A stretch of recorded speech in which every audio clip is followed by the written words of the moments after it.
इतना सुन से मात्र सिंपल सा ये नोट्स, इतना में तुमको 3 नंबर पूरा परफेक्टली पक्का रहता है, हमेशा लगभग आते ही रहता है। और जब भी आएगा तो इसमें 3 ऑब्जेक्टिव डाल ही देता है, एकदम ओरिजिनल है। और ये 2026 में भी पूछा है, क्वेश्चन दिखा सकते हैं यहाँ पे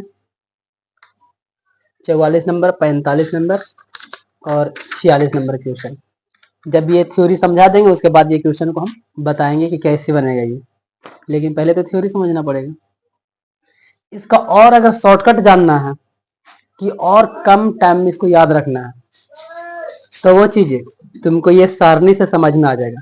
ये सारणी से तुमको पूरा का पूरा यूं ही याद हो जाएगा, इतना भी नहीं पढ़ना पड़ेगा। लेकिन सारणी समझने के लिए दिमाग चाहिए, और दिमाग कब आएगा? जब ये पूरा थ्योरी पहले समझेंगे। तो पहले ये समझना पड़ेगा, उसके बाद सारणी देखेंगे तो एक की नजर में याद हो जाएगा। कभी भी भूलाएंगे तो सारणी देखेंगे याद आ जाएगा, लेकिन ये नहीं पता रहेगा तो सारणी देखते रहेंगे तो ये याद नहीं आएगा, क्योंकि हमको कभी नहीं याद हुआ था मेरा टाइम में ये वाला। लेकिन अब बहुत ही सिंपल तरीका से याद रहता है।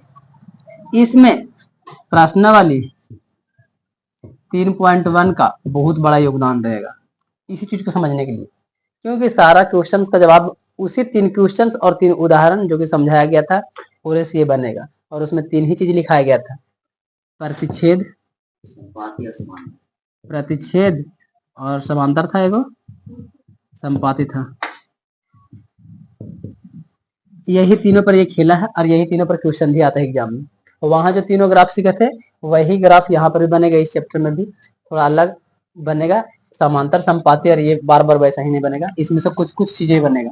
ज्यादातर तुमको एग्जाम में प्रतिच्छेद वाला देखने को मिलता है, समांतर वाला मिलता भी है कभी कभी, और संपाति तो बहुत ही कम मिलता है। मतलब सबसे नंबर 1 पर ये रहता है जो एग्जाम में बहुत ज्यादा ग्राफ इस पर ज्यादा आता है, इस पर बहुत कम, और इस पर एकदम ना के बराबर। अब ये तीनों क्वेश्चन और तीनों थ्योरी इसमें सब जुड़ा हुआ है, इसको समझना ध्यान से, ठीक।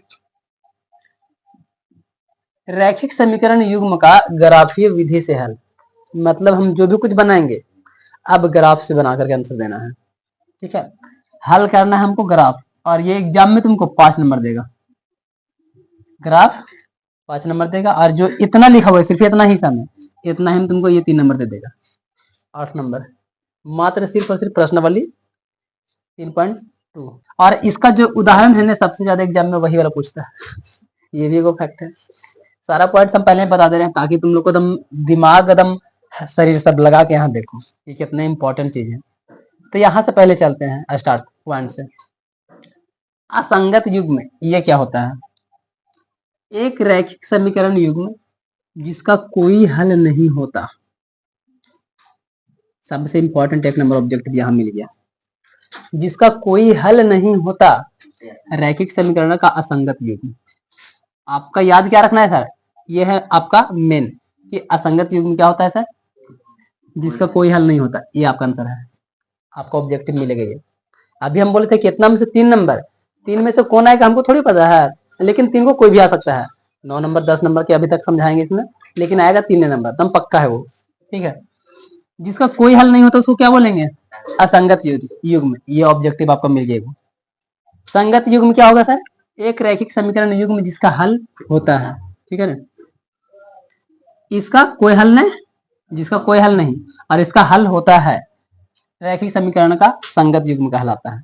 आपको ध्यान रखना है असंगत, अरे नाम में पता चला असंगत, नए असंगत मैंने कि हाँ बात सीधा साधा है, नए और यह यानी कि जिसका हल होता है और वो करना ही होता है। और एक होता है सर तुल्य रैखिक समीकरण, या तो फिर आश्रित युग्म होता है, इसको भी समझ लेते हैं थोड़ा सा।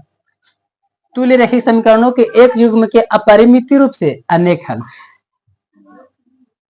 फिर से समझे एक बार, हल मतलब एक हल होगा, ठीक है ना, कोई हल नहीं, अनेक हल, एक अनेक और कोई नहीं, बस ये 3 ही चीज है।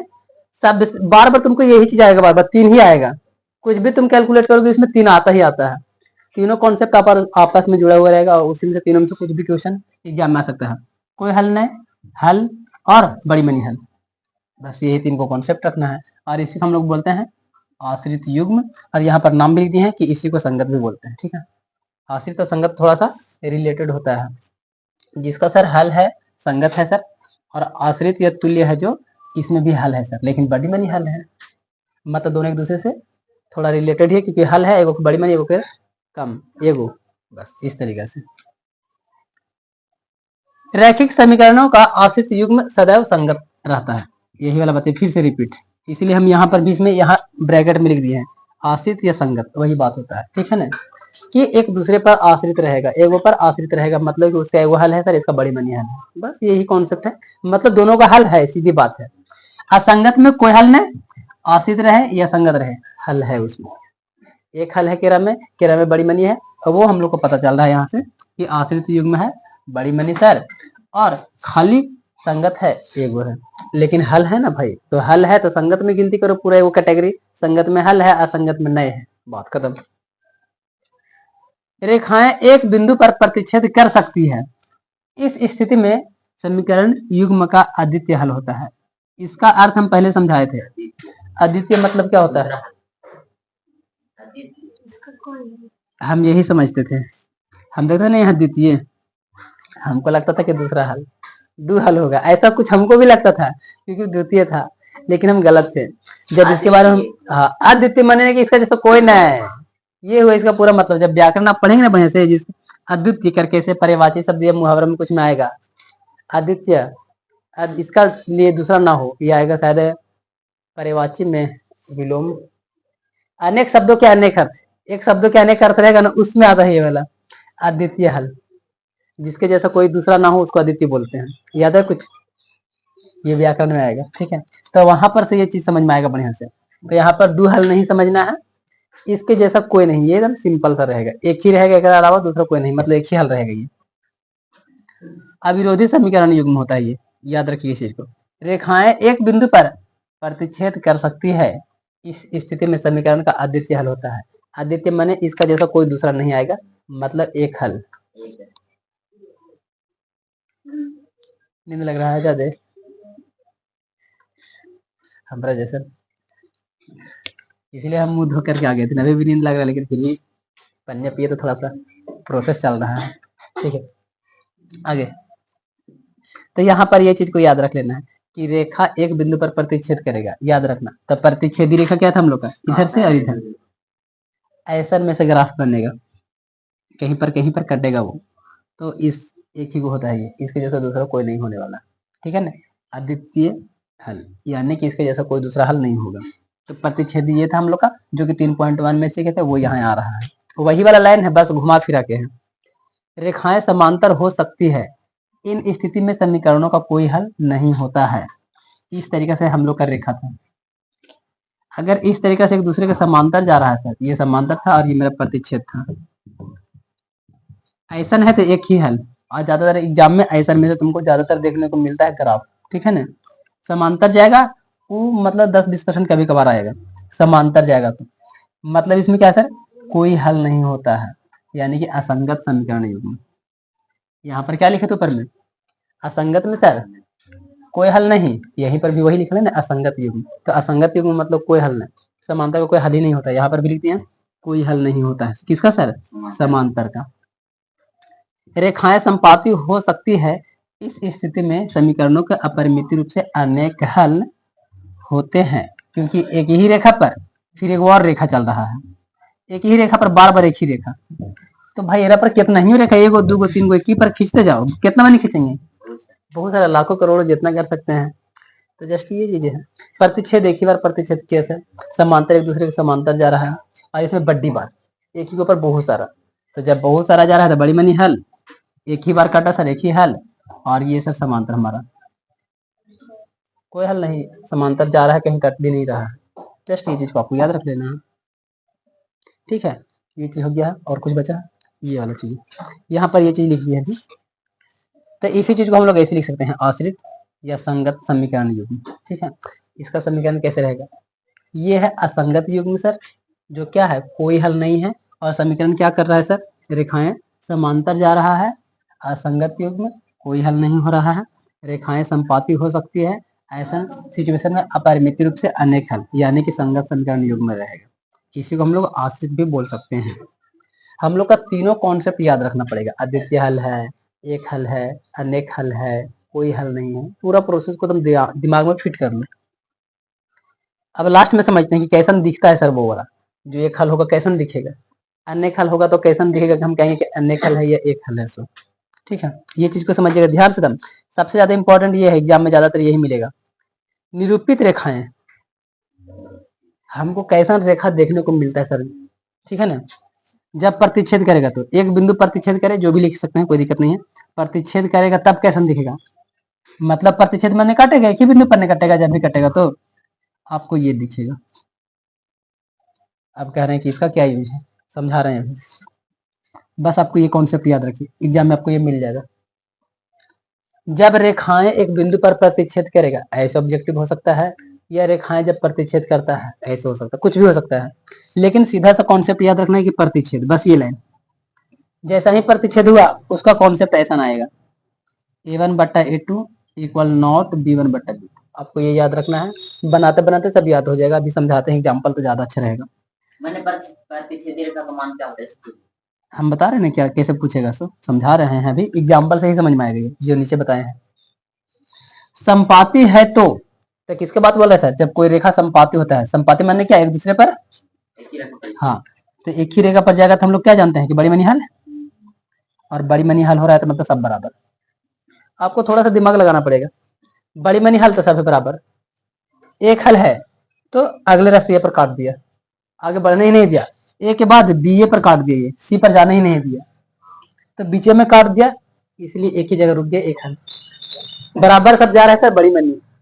और जो बच गया उसको लिख लीजिए, कोई नहीं। समांतर है तो a1/a2 b1/b2 c1 इक्वल में नॉट c1/c2। यहाँ बराबर है सर, लेकिन यहाँ पर ये काट दिया। ऐसा सिचुएशन में क्या होगा सर, समांतर है तो यहाँ पर बड़ी मनी हल है, यहाँ पर कोई हल नहीं। कॉन्सेप्ट को समझिएगा ध्यान से, ठीक है। यहाँ पर काटा था एगो, सब बराबर है बड़ी मनी, और सी वाला पर काट दिया।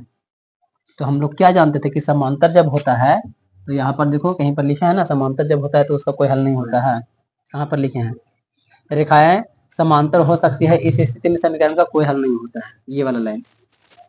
आपको तीनों को ये चीज को याद रखना पड़ेगा। शुरू में काट दिया, एक हल, सब बराबर है बड़ी मनी, सी वाला पर काट दिया, कोई हल नहीं। छोटा सा क्लू याद रखोगे तुम्हारा 3 नंबर आ गया।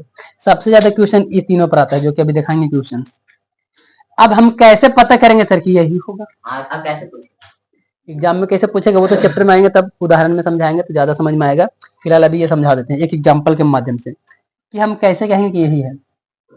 तो तुम्हारे पास समीकरण दिया हुआ रहेगा, समीकरण कोई भी रहेगा, जैसे कि यहाँ पर एक समीकरण है x माइनस में 2y बराबर 0, 3x प्लस में 4y माइनस में 20 बराबर 0। आपके पास में दो समीकरण रहेगा। अब इसका पूछने का स्टाइल 2-3 जगह पर रहेगा। पहले कि सर ग्राफ पे भी पूछ सकता है, ग्राफ में पूछेगा कि समीकरण का क्या बोला यहाँ पे, एक हल वाला पे नहीं है, ये वाला बोल देगा। समीकरण से आप प्रतिच्छेदी रेखा प्राप्त करके या दिखा करके और उसको ग्राफ खींचिए, ऐसे करके बोल सकता है। तो प्रतिच्छेदी रेखा के हिसाब से फिर हमको ई कॉन्सेप्ट देखना पड़ेगा कि ऐसा कॉन्सेप्ट पर ये चल पाएगा या नहीं चल पाएगा। तो हमने इसके लिए पहले ये चीज समझाया था सर कि हमारा जो समीकरण होता है वो a1x b1y प्लस c1 बराबर 0, ये पहला समीकरण होता है। a2x b2y प्लस c2 बराबर 0, ये समीकरण का फॉर्मेशन होता है। मतलब पहले का समीकरण में सर हमको x के पहले वाला a1, y के पहले वाला b1 और बच गया सो c1। तो हमको देखना है, तो इसमें मेरा है x के पहले वाला क्या था, एक a1 हो गया मेरे पास में, a1 बराबर में 1 और b1 माइनस में 2, माइनस के साथ में c1 में कुछ नहीं तो 0, कुछ नहीं तो 0 लेना ही पड़ेगा, ठीक है ना। ऐसा मत सोचना कि है ये ना है तो अंक रहेगा तो अंक लेंगे, नहीं रहेगा तो 0 लेंगे। अब इसमें 2 वाला में क्या आ गया है, a2 में आ जाएगा मेरे पास में 3, b2 में आ जाएगा 4 और c2 में आ जाएगा माइनस में 20, पूरा माइनस के साथ में। अब इन सभी को हम कोशिश करेंगे कैसा सर, ऐसा कर करके ट्राई करेंगे, जैसे कि हमने यहाँ पर किया है। ये चीजें तो हम यहाँ पर लिख दिए हैं। यहाँ पर a1/a2 के फॉर्मेशन में हम करने का कोशिश किए 1/3, क्योंकि एक का था 1 और 2 में था हमारा पास में 3, लिख दिए। ये मेरा ऐसा आया, अभी रहने देंगे, अभी कुछ नहीं करेंगे। सिर्फ देखना है हमको, ऐसे देखें। अब दूसरा कब में बी वाला में चेक करते हैं, माइनस में 2/4 काटेंगे तो 2 दूनी के 4 यानी कि 1/2 और माइनस के साथ में 1/2। तुम यही देखो, इसके बाद हम आगे नहीं भी करेंगे तब भी चलेगा, लेकिन देखो यहाँ थोड़ा सा, यहाँ पे माइनस में 1/2, यहाँ पर 1/3 मैच किया क्या? नहीं मैच किया दोस्त, 1/3 और माइनस में 1/2 नहीं मैच किया। तो जब नहीं मैच किया इक्वल नॉट, तो कौन वाला स्टाइल लिखाएगा? ये वाला style, a1/a2 equal not b1/b2, ये कॉन्सेप्ट हमारा लिखाएगा, क्योंकि ये और ये मैच ही नहीं किया है। आगे वाला भी प्रोसेस कर देते हैं, c1/c2, तो c1 में कुछ नहीं था तो 0, और बचा मेरे पास में माइनस में 20, काटेंगे तो 0 ही रह जाएगा, जो कि बाद में। लेकिन सर यहीं पर हमारा गलत हो गया है, रुक गया है, तो एक ही हल होगा ना सिर्फ, क्योंकि आगे बढ़ने नहीं दे रहा है। पहले के में कट गया तो हमारा क्या था, ये वाला प्रतिच्छेद करेगा, और जहां पर प्रतिच्छेद करेगा वहां पर क्या था, कहाँ गया जी लिखा हुआ, प्रतिच्छेद कर सकता है। तो ऐसा सिचुएशन में अद्वितीय हल होता है, मतलब कि इसके जैसा कोई हल नहीं होने वाला है, यही होगा एक अकेले सिंगल पीस। तो ऐसा ना है सर कि हमको ग्राफ जो बनेगा वो ग्राफ कैसे बनेगा, कहीं ना कहीं ऐसे करके क्रॉस करेगा, वो कहीं ना कहीं मिलेगा, और तुम्हारा क्वेश्चन में बोल देगा कि प्रतिच्छेदी रेखा के हिसाब से, या तो फिर ऐसे बोल देगा कि अद्वितीय हल साबित करिए और उस पर एक ग्राफ खींचे। तो पहले आपको समीकरण को चेक करना है, जैसे अभी हम बना के देखें, चेक करेंगे ऐसा में है, यानी कि वो प्रतिच्छेदी वाला ही ग्राफ बनेगा, और कहीं ना कहीं ग्राफ वो जाकर के बिंदु पर मिलेगा, कटेगा, चाहे तो भले ही एक सच पर ऐसे ही काहे नहीं कट जाए, लेकिन जाके कटेगा, वो कहीं ना कहीं कटना पड़ेगा। ऐसे हो ही नहीं सकता कि इधर जा रहा है इधर जा रहा है। अब अगर कभी ऐसे लगेगा कि नहीं कट रहा है सर, तो वो हल्का फुल्का ऐसे धीरे धीरे समांतर जाते जाते कहीं ना कहीं जाकर वो कट जाएगा, बहुत हल्का हल्का घसकते जाएगा और जाकर के कट जाएगा। तो ऐसा सिचुएशन क्रिएट होगा तो हम कहेंगे ये है। अब अगर बनाते बनाते सर मेरा सभी में बराबर आ जाता, 1/3 में 1/3 में 1/3 में, तो हम कहते ये वाला बड़ी मनी हल, ये वाला तुरंत फॉर्मूला बराबर आ रहा है सब है। अगर हमको सब ठीक है सर, लेकिन यहीं पर मैच नहीं किया, ये मान लेते 1/3 ये भी मैच किया, लेकिन ये नहीं मैच कर रहा, जीरो जीरो आ गया है, तो यहाँ पर फिर मेरा हो जाएगा ये वाला, जिसका कोई हल नहीं। आपको ये कॉन्सेप्ट हम चैप्टर में भी समझाएंगे जब क्वेश्चन बनाएंगे तो, ठीक है ना। लेकिन यहाँ फिलहाल समझाना था थोड़ा सा, कैसे करके भी एग्जाम में पूछता है, तो कैसे करके भी पूछ सकता है। चैप्टर में बहुत तरह का क्वेश्चन है, उसको समझेंगे तो सब याद आ जाएगा। तो हमारे पास में ये इंपॉर्टेंट चीजें था। अब हम इसी चीज को सारणी में समझाते हैं, अब बहुत जल्दी समझ में आएगा। अगर तुम खुद ही देखता पहले तो उतना समझ में नहीं आता। यहाँ पर एक बार में तीनों पर एक एग्जाम्पल है, और इन सभी का नाम भी दे दिया है, प्लस में इसका स्ट्रक्चर भी दे दिया, फॉर्मूला भी कि कैसे लिखना है। तो सारणी को देखिए, एक एग्जाम्पल में ऊपर में देख लिया है कि a1/a2 b1/b2 c1/c2, इसको हम रख के देखते हैं सभी का मान ऐसा है। तो देख रहे हैं जब मान, तो हमको पता चल रहा है सर, कह रहे मैच तो नहीं कर रहे को, शुरू यहीं से गड़बड़ हो गया है। तो जब गड़बड़ हो गया तो उसको अनुपात कैसे लिखाएगा, a1/a2 इक्वल नॉट b1/b2, ठीक है, अनुपातों की तुलना। अब इसका ग्राफ फिर क्या निकलेगा, प्रतिच्छेद करेगा, तो यहाँ लिख दिया प्रतिच्छेद करती हुई रेखाएं, तो ग्राफी निरूपण प्रतिच्छेद करती हुई रेखाएं होंगी। और बीजीय गणित निरूपण करेगा तो क्या कहेंगे इसको, केवल एक हल, यह द्वितीय हल। तो याद करना कितना सिंपल सा हो गया है।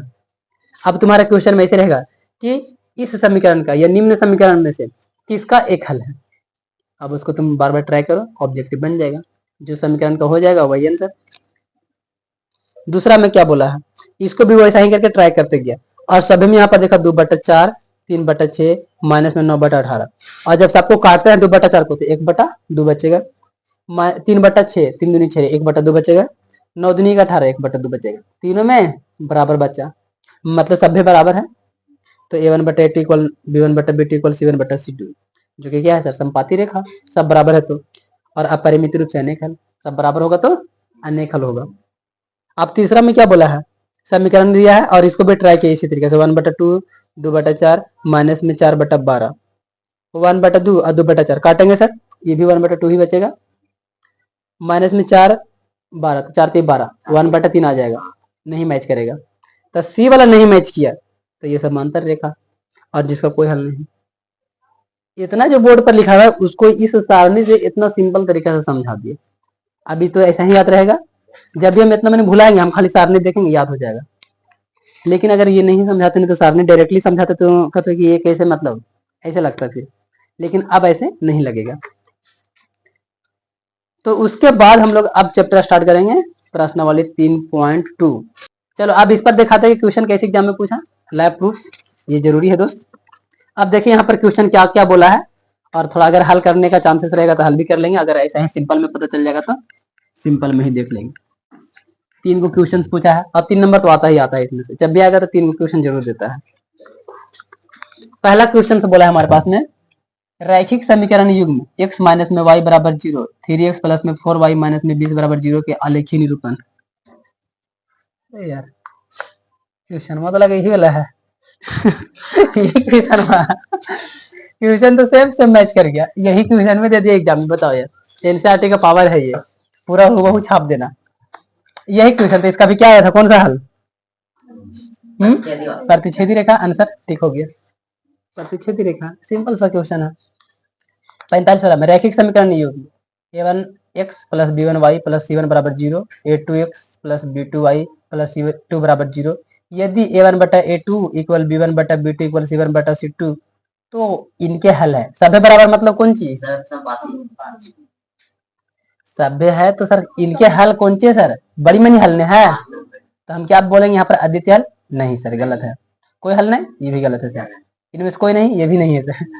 अनंतर बहुतरे हल, ये ऐसा थोड़ा सा घुमा के लिखा है, ये अनेक हल नहीं लिखा है, मतलब बड़ी मनी हल नहीं लिखा है, अनंत बहुतरे हल मतलब बड़ी मनी हल, थोड़ा घुमा दिया है क्वेश्चन को। हल अगर इसमें फंस सकता है कि ये क्या लिख दिया है, ठीक है, इसको समझ लेना थोड़ा सा। हिंदी अगर अच्छा शब्दार्थ याद होगा तो समझ सकते हैं। सेम टू सेम तीनों मैच किया दोनों अभी तक। ये देखिए रैखिक समीकरण युग्म, ये तो है ही। आलेख निरूपण यदि समांतर रेखा हो तो, देखिए समांतर रेखा रहेगा तो क्या लिखेंगे हम?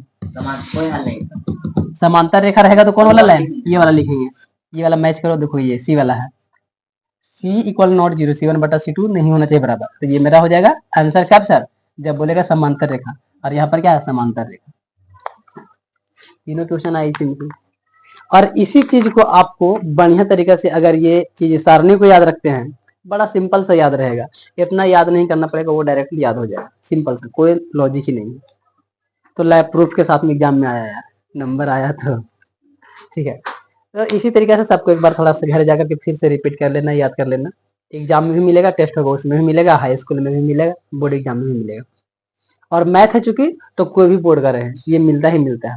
अब Bihar board, UP board, Madhya Pradesh, Jharkhand, Rajasthan, कोई भी बोर्ड में रहेगा, एनसीईआरटी का सिस्टम यही चलता है, वो सभी बोर्ड के लिए सेम रहता है, सभी जगह ये क्वेश्चन आएगा। ऑल ओवर इंडिया में सेम क्वेश्चन मैच करेगा ये। इंग्लिश मीडियम में रहेगा तो इंग्लिश मीडियम में पूछेगा, लेकिन सेम पूछेगा, ठीक है। 2026 का अगर क्वेश्चन देखा जाए तो यहाँ पर देखो क्या बोला है, सो रैखिक समीकरण युग्म 2x माइनस 3y प्लस 13 बराबर 0, 3x माइनस 2y प्लस 12 बराबर 0 का आलेख है, खींचे तथा हल करें। इसमें कोई अलग सा स्टाइल कोई बात नहीं बोला, बहुत सिंपल सा बोला, बाबू समीकरण बनाइए और ऐसे ग्राफ बना दीजिए। इसमें कोई अगर अलग से बात बोला तो हम कुछ सोचते हैं, लेकिन ऐसा कुछ बोला नहीं है, तो नॉर्मल सा जैसे ये बनाया है वैसे भी बनाएंगे। लेकिन जब इस तरीके से क्वेश्चन बोलता है उदाहरण 4 जैसा, तो थोड़ा सा हम लोग सोचने लगते हैं कि क्या होगा। तो हमको प्रश्नावली 3.1 का तीनों क्वेश्चन याद आना चाहिए, उसका तीनों थ्योरी याद आना चाहिए, तीनों एग्जाम्पल, कोई भी तीनों याद आएगा आपका सवाल का जवाब मिलेगा। पहले हम क्वेश्चन पढ़ के सुनाते हैं। उदाहरण 4 के बोल रहा है, जांच कीजिए कि समीकरण युग्म x प्लस 3y बराबर 6, 2x माइनस 3y बराबर 12 संगत है। बोला है कि जांचना है आपको समीकरण को कि संगत है या नहीं है, तो ये बोला है कि संगत है। यदि ऐसा है तो उन्हें ग्राफ द्वारा हल कीजिए। ये बोल दिया पहले ही है, संगत है या नहीं से नहीं बोला है, बल्कि बोला कि संगत है तो जांच कर दीजिए और ग्राफ के द्वारा हल करके बताइए। हमको थ्योरी ये बताओ कि जो संगत होता है तो कैसे पता चलता है कि वो संगत है? संगत कोई होता है तो उसका मानते हैं कि सर हल होता है, तो हल होता है तो उसको कैसा रेखा होता है? उसका रेखा प्रतिच्छेदी, और क्या हो सकता है? संपाती, ये दो हो सकता है, एगो हल या तो बड़ी मनी हल, यही दो ऑप्शन हो सकता है जिसमें हल होगा। और जिसमें हल नहीं होता है सर वो समांतर में जाता है। तो हमको अगर संगत चाहिए तो हमको कौन चीज ध्यान देना है? दो चीज, प्रतिच्छेद या संपाती, एक दोनों में से कुछ भी। अगर एक दोनों में से कुछ भी हमारा ग्राफ में घटना घट जाता है, ग्राफ बनाने के बाद देखेंगे चीज को, तो हमको प्रतिच्छेद हो रहा है सर, कट रहा है एक दूसरे पर। तो कटा मतलब कौन चीज हुआ है? संगत हल है। हल है। हमको क्या बोला है कि जांचना है और समीकरण को देखिए जांच करके कि संगत है, और ये बोल भी दिया कि है, ये है संगत है भी, तो है तो हमको दिखाइए अब, और उसको हल करके दीजिए और जांच भी लीजिए कि संगत है भी कि नहीं। तो बनाने के बाद जब दोनों बिंदु प्रतिच्छेद कर रहा है तो हम कहते हैं कि संगत है। ये चीज हम लोग समझ लिए हैं। तो ये यूज हुआ। या तो फिर कभी कभी तुमको लगेगा नहीं सर कि ऐसे बनावे, ये दूसरा रास्ता से चले, तो अगर दूसरा रास्ता से चलोगे तो तुम जांच करने के लिए इसी समीकरण को a1 b1 c1 a2 b2 c2 करके a1 बटा a2 ये वाला कॉन्सेप्ट पर तुम पहले एक बार क्या कर लोगे, बना करके देख लोगे।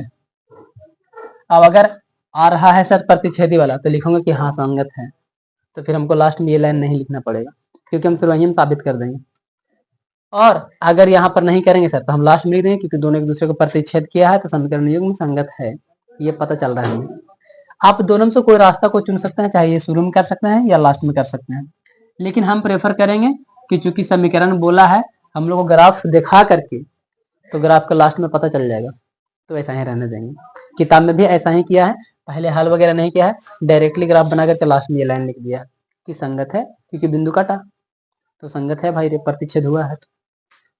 ठीक है, तो हमको मेन पॉइंट्स ध्यान देना है सर ग्राफ बनाने के ऊपर में, और ग्राफ के तीनों प्रोसेस कटने में, पहला प्रोसेस कटने में समांतर, और एक ये वाला उसी पर जा रहा है, इसी पर सब जो जा रहा है दोहरा रहा है सब, मतलब ये प्रोसेस ये तीनों में से कोई भी प्रोसेस को देख करके उसका जवाब दे देना है लास्ट में, वही आपका आंसर हो जाएगा। ये सबसे सरल और सबसे सिंपल है, और ये आपको कब याद आएगा? जब प्रश्नावली 3.1 को आप बढ़िया से समझे होंगे तब ग्राफ को, और जो थ्योरी लिखाया गया था वो वाला वो पूरा, तब भी ये सवाल समझ में आएगा और उसके बाद ये अपने आप समझ में आ जाएगा। कट गया समझ लेंगे सर संगत है, नहीं कटा सर असंगत है, बात सीधा सा साफ। चलिए अब इसको समझते हैं, बनाने के लिए कहाँ से शुरू करेंगे। आपको पहले तो हल लेना है या तो फिर प्रश्न अनुसार भी लिख सकते हैं, प्रश्नानुसार आप ऐसे भी लिख सकते हैं, या तो हल डायरेक्ट लिख सकते हैं। आपके पास जो समीकरण है दिया हुआ, मेरे पास में 2 समीकरण है क्वेश्चंस में, पहला समीकरण को आपको हल करना है। अगर आपका माइंड बहुत ज्यादा स्ट्रांग है तो आप इतना हल नहीं करेंगे, आप डायरेक्टली समीकरण लिखकर डब्बा बनाएंगे, सोच सोच करके यहाँ पर भर देंगे, जैसे किताब में करता है। आपका माइंड स्ट्रांग रहेगा तभी आप ये कर पाएंगे, नहीं रहेगा तो कैसे करेंगे। तो जब माइंड स्ट्रांग नहीं कर रहेगा तो हम थोड़ा सा हल करके देखेंगे। तो हम यहाँ तक हल करके और ये डब्बा लाने का कोशिश किए। समीकरण 1 में सर हम लोग सीखे थे 9th में, 1 हल करे, 2 हल करे, 3 हल करे, 4 हल, 5 हल, अपना मन से मान रख करके हर हल करना होता है।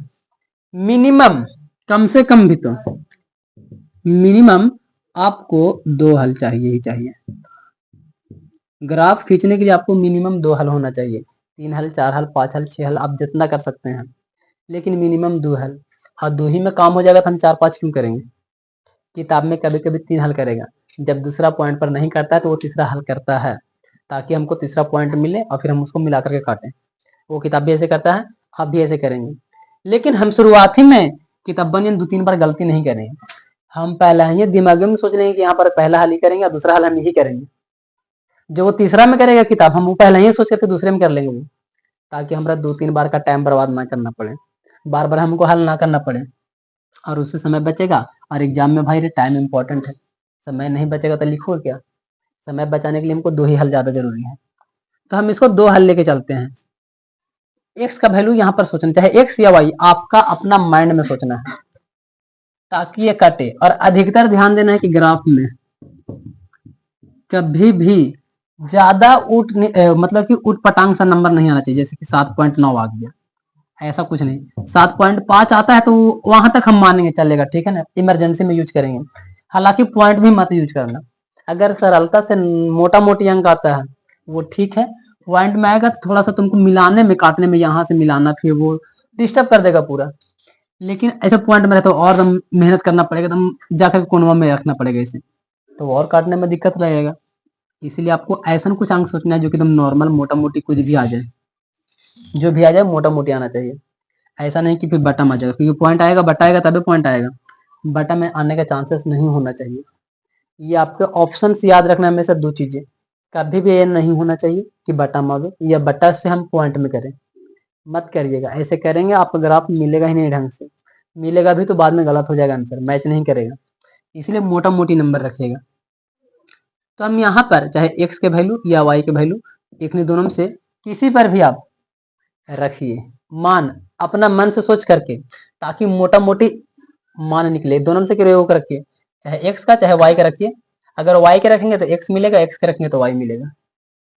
कोई एक का मान रखिए अपना मन से जो सोच सकते हैं। तो हम सपोज दैट सोच के चलेंगे शुरू से, जब भी शुरुआत करेंगे तो जीरो से करेंगे, 0 1 2 3 4 5 6 जहां से भी, लेकिन शुरुआती जीरो से करेंगे। जीरो से अगर हमको ठीक आ गया तो हम आगे नहीं बढ़ेंगे। अगर इससे नहीं आए तो एक रख के देखेंगे, एक से भी अगर हमको नंबर अच्छा नहीं मिल रहा है मोटा मोटी तो उसको भी छोड़ेंगे। दूसरा रख के देखेंगे, अगर दूसरा नंबर से हमको मिल रहा है बढ़िया सा अंक आगे साफ सुथरा एकदम क्लियर, वही रह जाएगा मेरा आंसर, एक काम हो जाएगा मेरा। लेकिन जीरो पर हो गया तो हम आगे नहीं बढ़ेंगे, ठीक है। तो पहले हम जीरो से चलेंगे। अगर हम यहाँ x के वैल्यू जीरो रखते हैं तो क्या होता है मेरे पास, जीरो रखेंगे तो जीरो ही रह जाएगा, ये तो 3 y रहेगा, 3 दूनी के 6, y के वैल्यू 2 आएगा, जो कि हम यहाँ पर कर दिए हैं, y की वैल्यू 2। तो यहाँ पर x के वैल्यू 0, y की वैल्यू 2 हम रख दिए डब्बा में, क्योंकि हमको जरूरत है इसी को बनाने का। अगर हम इतना देखेंगे इधर और नजरिया उधर उधर करेंगे तो थोड़ा गड़बड़ लगेगा। डिब्बा बना करके नजर रखेंगे इधर पर न सिर्फ, तो जल्दी फोकस रहेगा एकदम दिमाग। फिर उसके बाद हम देखते हैं अगला स्टेप में एक करके देखने का कोशिश, क्योंकि जीरो कर लिए ना, 2 हमको मिनिमम चाहिए। अब एक करके देखते हैं। जब हम एक करते हैं तो घटावेंगे इधर से तो 5 बचेगा, और 5/3 हो जाएगा, और कटेगा ही नहीं, तो बटम हो जाएगा, कटेगा नहीं तो ये गलत हो जाएगा फिर, क्योंकि हमको फिर बार बार डिस्टर्ब करेगा पॉइंट मिलाने में, तो हम वो नहीं करेंगे। फिर हम यहाँ पर 2 रख के देखते हैं, घटेगा तो 4, 4/3 नहीं कटेगा। 3 रखेंगे सर तो 6 में से 3 जाएगा तो 3 बचेगा, 3 एकम 3 कटेगा। ये हम क्या कर रहे हैं, दिमागों में सोच रहे हैं थोड़ा सा, और ये आपको भी सोचना पड़ेगा, सोच के ही ये कर सकते हैं। अब अगर आपको इतना नहीं सोचना आता है तो करते जाइए 4-5 बार, जब तक आपको अच्छा पॉइंट ना मिल जाए तब तक आपको नहीं रुकना है। और यहाँ डिब्बा में 2 पॉइंट मिनिमम भर दीजिएगा, काम हमको 2 का है। और जब तक नहीं मिलता तब तक करिए, क्योंकि किताब भी ऐसे करता है, किसी किसी में 3 को 4 को हल कर देता है। ये आपका पर्सनल चॉइस, अगर नहीं हो पाता है, दिमाग नहीं काम करता है सर, तो 4 हल करिए, 5 हल करिए, ये 9 क्लास में आप पढ़ चुके हैं। अब अगर नहीं पढ़े तो अभी समझा रहे वैसे करिएगा। मान 0 से स्टार्ट करके 4-5 तक ले जाइए, केरा में आता है वही मेरा डब्बा में लिख दीजिएगा, लेकिन मोटा मोटी ज्यादातर अंक, ठीक है। इमरजेंसी में हम पॉइंट वाला लेंगे, लेकिन वो भी बीच वाला पॉइंट में, 3.5 3.10 एकदम बीच वाला में, ये सब ताकि बीच में आवे कम से कम मिनिमम। और कोरिया में चला जाएगा एक आध गो यहाँ पर, तो पॉइंट काटना बहुत मुश्किल हो जाएगा। आंसर सही है सर, नंबर मिलेगा, लेकिन बहुत मुश्किल वाला काम आप कर दिए हैं, ये नहीं करना है, ठीक है। जब ये हमने कर लिया सर, ये दूसरा भी कर लिया, इसका भी वैल्यू यहाँ लिख दिए, 3 रख करके देखे आपकी, तो 3 से मेरा आया सर। इसी तरीके से एक डब्बा कंप्लीट। हम दूसरा समीकरण में चलेंगे। दूसरा समीकरण में सेम प्रोसेस, एक्स के वैल्यू 0 रख के देखते हैं सर। चलो अच्छा खासा नंबर आ रहा है, मोटा मोटी दम आ जा रहा है साफ साफ, ये भी हो गया। उसके बाद हम 1 को रख के देखें, नहीं हुआ सर। 2 को रखें, नहीं हुआ सर। 3 को रखें तो मोटा मोटी अच्छा खासा नंबर आया है, रख दिए। अब हमको इन सब हल का जरूरत नहीं है, हमको डिब्बा का जरूरत है अब ग्राफ बनाने के लिए। लेकिन डिब्बा लाने के लिए हमको हल तो करना ही पड़ेगा, ठीक है ना। अब हम अपना कार्तीय तल जो कि एक्स अक्ष और वाई अक्ष लिख लेना है एकदम बढ़िया से, जैसे कि हम लोग सब सीखते आ रहे हैं 9 क्लास से ही, और सारा पॉइंट्स दर्शा लेना है। और हम प्रश्नावली 3.1 में ग्राफ दिखा करके भी बता दिए थे भाई रे, कि जो मोटा मोटा लाइन रहता है हमको उसी को मेन लेना रहेगा। किताब में भले ही जहां तहां बीच में ले लेता है, कहीं उन्हें ले लेता है, तो वो एक मशीन से बनाया गया है और वो एक्यूरेट नंबर पर मिलाया गया है। लेकिन तुम लोग ग्राफ में हाथ से करना है, तो हाथ से जो मोटा मोटा लाइन रहेगा हम उस पर ज्यादा फोकस करेंगे, उसी को हम 1 2 3 4 5 6 7 रखेंगे। अब हम देखेंगे कि डब्बा में सबसे मैक्सिमम अंक कितना गया है, 3 4 तक गया है, तो हम 4 तक 5 तक रखेंगे। ऐसा नहीं कि 20 तक लिखते ही जा रहे हैं, ऐसा नहीं। 4 5 तक गया है, 1 2 3 4 5 हम यहाँ तक भी रख सकते थे, कोई दिक्कत नहीं था। 6 7 8 हम रख लिए, कोई दिक्कत नहीं है, मेरे पास जगह था हम रख लिए। हमको नहीं पता था कि 6 पर ही आगे कटेगा, पता नहीं इत्तेफाक से लिखा गया इतना मैंने, तो थोड़ा बहुत 1 2 अंक आगे बढ़ा करके ले सकते हैं, कोई दिक्कत नहीं है। अगर हमको ग्राफ में यहाँ पर पता चले सर कि हमको लेना किसका है, y माइनस में जा रहा है, खाली y माइनस में जा रहा है, और y प्लस में जा रहा है, और सब प्लस में जा रहा है, लेकिन x माइनस में नहीं आ रहा है सर, तो हम ये भी कर सकते हैं अपना कॉपी में जगह बचाने के लिए कि हम इधर पट्टी वाला कुछ ना लिखें इतना, और इसको डायरेक्टली हम ग्राफ कॉपी एकदम कोरिया साइड में, कॉपी दिखाओ थोड़ा, ग्राफ के कोपिया साइड के कोरिया में। ये समझाना भी बहुत जरूरी है क्योंकि तुम लोग बाद में गलती करोगे। किसी तरीका से ये चीजें अगर हम यहाँ से स्टार्ट करते बीच से, इधर इधर और इधर, तो इधर जगह टाड़ लेता और इसका हमको जरूरत नहीं था। तो हम अब ये वाला काम अब यहाँ से करेंगे इस लाइन से, ताकि मेरा इधर का कटने का है ना चांसेस, क्योंकि हमको यहीं डब्बा से पता चल गया है कि इधर का कोई काम नहीं है मेरा, तो हम इधर को ज्यादा नहीं लेंगे, लाइन यहाँ से खींचेंगे और यहाँ तक। अगर नीचे का भी हमको ज्यादा जरूरत नहीं रहेगा तो हम यहाँ से और ऐसे करेंगे, क्योंकि हमको ऊपर ऊपर का ज्यादा जरूरत है। अपना समझ से एडजस्ट करना है कि हमको कहाँ पर जरूरत है और कहाँ तक हमको ग्राफ को खींचना है। जिसका जरूरत रहेगा हम उसी चीज को वहां पर रखेंगे, अन्यथा नहीं, फालतू काम नहीं करना है। तो हमको ये पता चल रहा है डब्बा देख करके सर कि x प्लस में जा रहा है 3 तक, y भी प्लस में जा रहा है, मतलब ऊपर में और उधर में। और यहाँ देखने से पता चल रहा है कि x तो है ही है पहले से, y जा रहा है माइनस में, लेकिन x ई पट्टी वाला हमको कोई जरूरत नहीं है, खाली नॉर्मल सा x डैश लिख करके और इतना ही रहने देंगे, काम हो जाएगा मेरा। कुछ नहीं करेंगे, बढ़ाना है बढ़ाइए, घटाना है घटाइए, ये आपको पर्सनल चॉइस है, जितना बड़ा कॉपी है वो आप करिए। उसके बाद में सर अब सबको रखना पॉइंट चालू करिए, x के वैल्यू 0, y के वैल्यू 2, 0 और 2 ये एक ही जगह पर है, यहाँ पर है। हमने 9 क्लास में इस तरीके से सीखा था कि ऐसे करके डॉट डॉट करके मिलाते थे, क्योंकि कोई भी रेखा पर आता है तो रेखा पर ऐसा ही है, यही आएगा। चलो 0 2 ठीक है, लिख दिए। अगला सर x की वैल्यू 3, y की वैल्यू 1, x की वैल्यू 3, y की वैल्यू 1। 9 क्लास में ऐसे करते थे, ऐसे कर सकते हैं, कोई दिक्कत नहीं है। लेकिन हम ग्राफ को बनाने के लिए क्यों बोल रहे हैं, क्योंकि उसमें लाइनें पहले से काटल है और हमको इतना करने का झोल झमेला नहीं रहेगा। और ऐसे करेंगे तो थोड़ा सा 9 क्लास में देखने में लगेगा, थोड़ा अजीब लगेगा देखने में, ग्राफ एक्यूरेट चीजें नहीं दिखेगा जो हमको दिखना चाहिए, इसीलिए हम लोग इस चीज को नहीं करते हैं। अगर कर भी दिए हैं सर तो गलत नहीं होगा, और जो गलत करेंगे समझ लेना उसको पिटाई हो जाएगा। गलत नहीं है ये, ठीक है ना, सही ही है, क्योंकि हम सादा कॉपी में बना रहे थे, हमको दिखाना पड़ेगा ना कि कहाँ जा रहा है इसमें। 1 के सामने जा रहा है सर और 3 के यहाँ पर जा रहा है, यहाँ पर जा रहा है, दर्शा दिए, कोई दिक्कत नहीं है उससे हमको।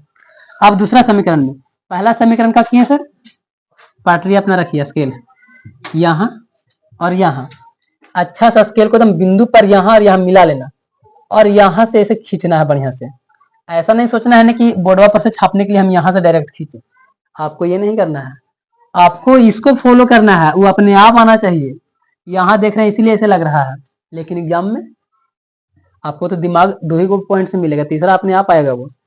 तो आपको इस पॉइंट से इस पॉइंट पर स्केल रख करके इसे और काटने का कोशिश, जहां जा रहा है जाने दीजिए, इसको कहाँ तक, जब तक आपका ये लाइन खत्म ना हो जाए तब तक जाने दीजिए स्केल से।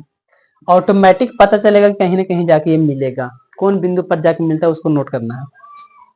अब ये पहला समीकरण का था तो हम पहला समीकरण इस पर लिख देंगे ताकि पता चले कि कौन सा समीकरण का ये था। चलिए ठीक है, वो लिख दिए।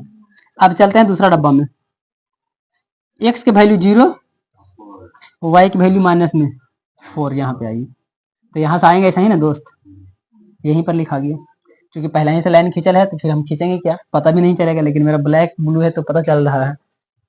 x का वैल्यू 3, y के वैल्यू माइनस में 2 यहाँ से थोड़ा डॉट डॉट ले लेते हैं, 3। 9 क्लास वाला पॉइंट याद कर लीजिए, 9 क्लास वाला यही है, 9 क्लास का थ्योरी।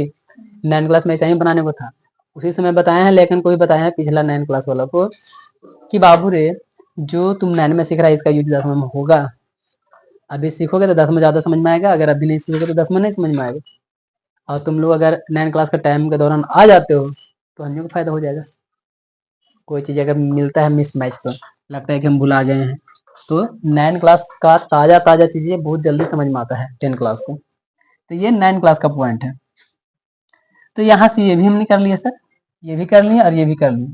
अब ये बिंदु और ये बिंदु को रख करके आराम से मिलाएंगे, जहां जाके मिलता है, जब तक लाइन नहीं इंड होगा तब तक हम मिलाते जाएंगे, कहाँ जाता है जाने, जहां तक जाता है वहां तक रुक जाएंगे। अब यहाँ पर 2 काम कर सकते हैं, आप रेखा भी मान सकते हैं कि रेखा ए बी, आपको ये पर्सनल चॉइस, हम नहीं कुछ बोलेंगे, आपको मानना होगा मान सकते हैं कि ये रेखा ए बी है, ये रेखा पी क्यू है, क्योंकि आपके पास 2 बिंदु था ना, ए बी यहाँ पर मानेंगे, ए बी ठीक है, ए और बी यहाँ पर नहीं मानेंगे, ए बी और यहाँ पर पी और क्यू मान सकते हैं अपना मन से। जहां पर पॉइंट मिला उसको आप कुछ नया मानिए, पी क्यू तो हो गया है, ए बी तो हो गया है, वहां कुछ अलग मान लीजिए, एन ओ कुछ भी मान लीजिए, एन मान लीजिए, एम मान लीजिए, कुछ भी है को अलग सा पॉइंट मानिए जहां पे जो मिला है, वो आपका पर्सनल चॉइस, आप जो मान सकते हैं। नहीं भी मानेगा तो कोई दिक्कत नहीं है भाई, ये आपका मर्जी है। जहां मिला वहां दर्शा दीजिए कहाँ मिला है सर, एक्स का अक्ष पर, यहाँ पे मिला सर एक्स अक्ष पे, तो एक्स का वैल्यू मेरा क्या है 6, तो एक्स अक्ष पर 6 है सर, तो वाई जो बच गया सर 0, क्योंकि ये एक ही लाइन पर है, तो इधर से देखें सर तो या तो वाई पर 0 ही पड़ रहा है, तो 0 और 6, 6 0, ये मेरा पॉइंट बन गया, इसका आंसर हो गया सर। मतलब 0 रहता है तो सबके लिए होता है, सबके लिए होता है, तो हमको देखना है कि मैक्सिमम कौन लाइन पर सबसे बड़ा नंबर है, पहले उसको रखना है, क्योंकि सबसे मैक्सिमम 6 पर आया है और 6 मेरा एक्स पर है, तो पहले हम 6 को लेके चलेंगे, ना कि 0 को लेके चलेंगे। 6 का बाद ज्यादा वैल्यू रहेगा, प्रधानमंत्री के बाद ज्यादा वैल्यू की तो जेकर ज्यादा बात की वैल्यू रहेगा पहले उसको लिखना है। अगर यही पॉइंट हमारे पास में यहाँ से रहता यहाँ पर वाई पर, तो हम वाई को लेते सर, यहाँ पर वाई है सर तो वाई का वैल्यू रहेगा और एक्स का वैल्यू 0 रखेंगे, क्योंकि मेरा वैल्यू ज्यादा देना है वाई को, क्योंकि वाई के अक्ष पर ये चीजें हैं, इस चीज को समझना है। एक्स पर है तो हम एक्स को वैल्यू ज्यादा देंगे, ऐसा नहीं सोचना है कि केरो को भी 0 बैठा देंगे, ऐसा नहीं होता है, जिसका मैक्सिमम नंबर रहेगा उसी को हम महत्व देंगे, ठीक। और कोई दिक्कत? अब इसमें जहां कटा सर, ये मेरा आंसर हो गया एक्स और वाई का मान, हम यहाँ पर लिख भी दिए हैं, एक्स बराबर इतना और वाई बराबर। अब अगर बिंदु बोलेगा उभयनिष्ठ बिंदु क्या है सर, तो उभयनिष्ठ बिंदु 6 0, ये है एक्स वाई का मान। कभी कभी क्वेश्चन में बोलेगा कि ग्राफ विधि से एक्स वाई का मान ज्ञात करे, इतना करेंगे, जहां मिलेगा उसी को लिख देंगे लास्ट में, अतः एक्स बराबर 6 वाई बराबर 0, आंसर हो गया। इतना सा करके लिख देना है, ये सब नहीं करना है। क्वेश्चन में हमको बोला था कि संगत है कि नहीं, और बोल दिया कि संगत है तो जांच करो, तो ये कटा प्रतिच्छेद किया, तो प्रतिच्छेद किया मतलब संगत है सर, ठीक है ना। तो हम यहाँ लिख दिया, उभयनिष्ठ बिंदु भी लिख दिया है, इसलिए रैखिक समीकरण युग्म का हल है, और हल है भी सर, क्योंकि प्रतिच्छेद भी क्या हम देख भी रहे हैं, बिंदु भी है इसके पास में एगो, अर्थात समीकरण का युग्म संगत है। जब बिंदु हमको मिल रहा है, एगो हल दिख रहा है, प्रतिच्छेद दिख रहा है, तो संगत है। बात यही तो समझाना था हमको, क्वेश्चन में यही बोला था कि संगत है तो जांचिए, तो जांच करके देख रहे हैं तो संगत है, तो यहाँ से हमको ये 5 नंबर आपका मिलेगा पूरा का पूरा।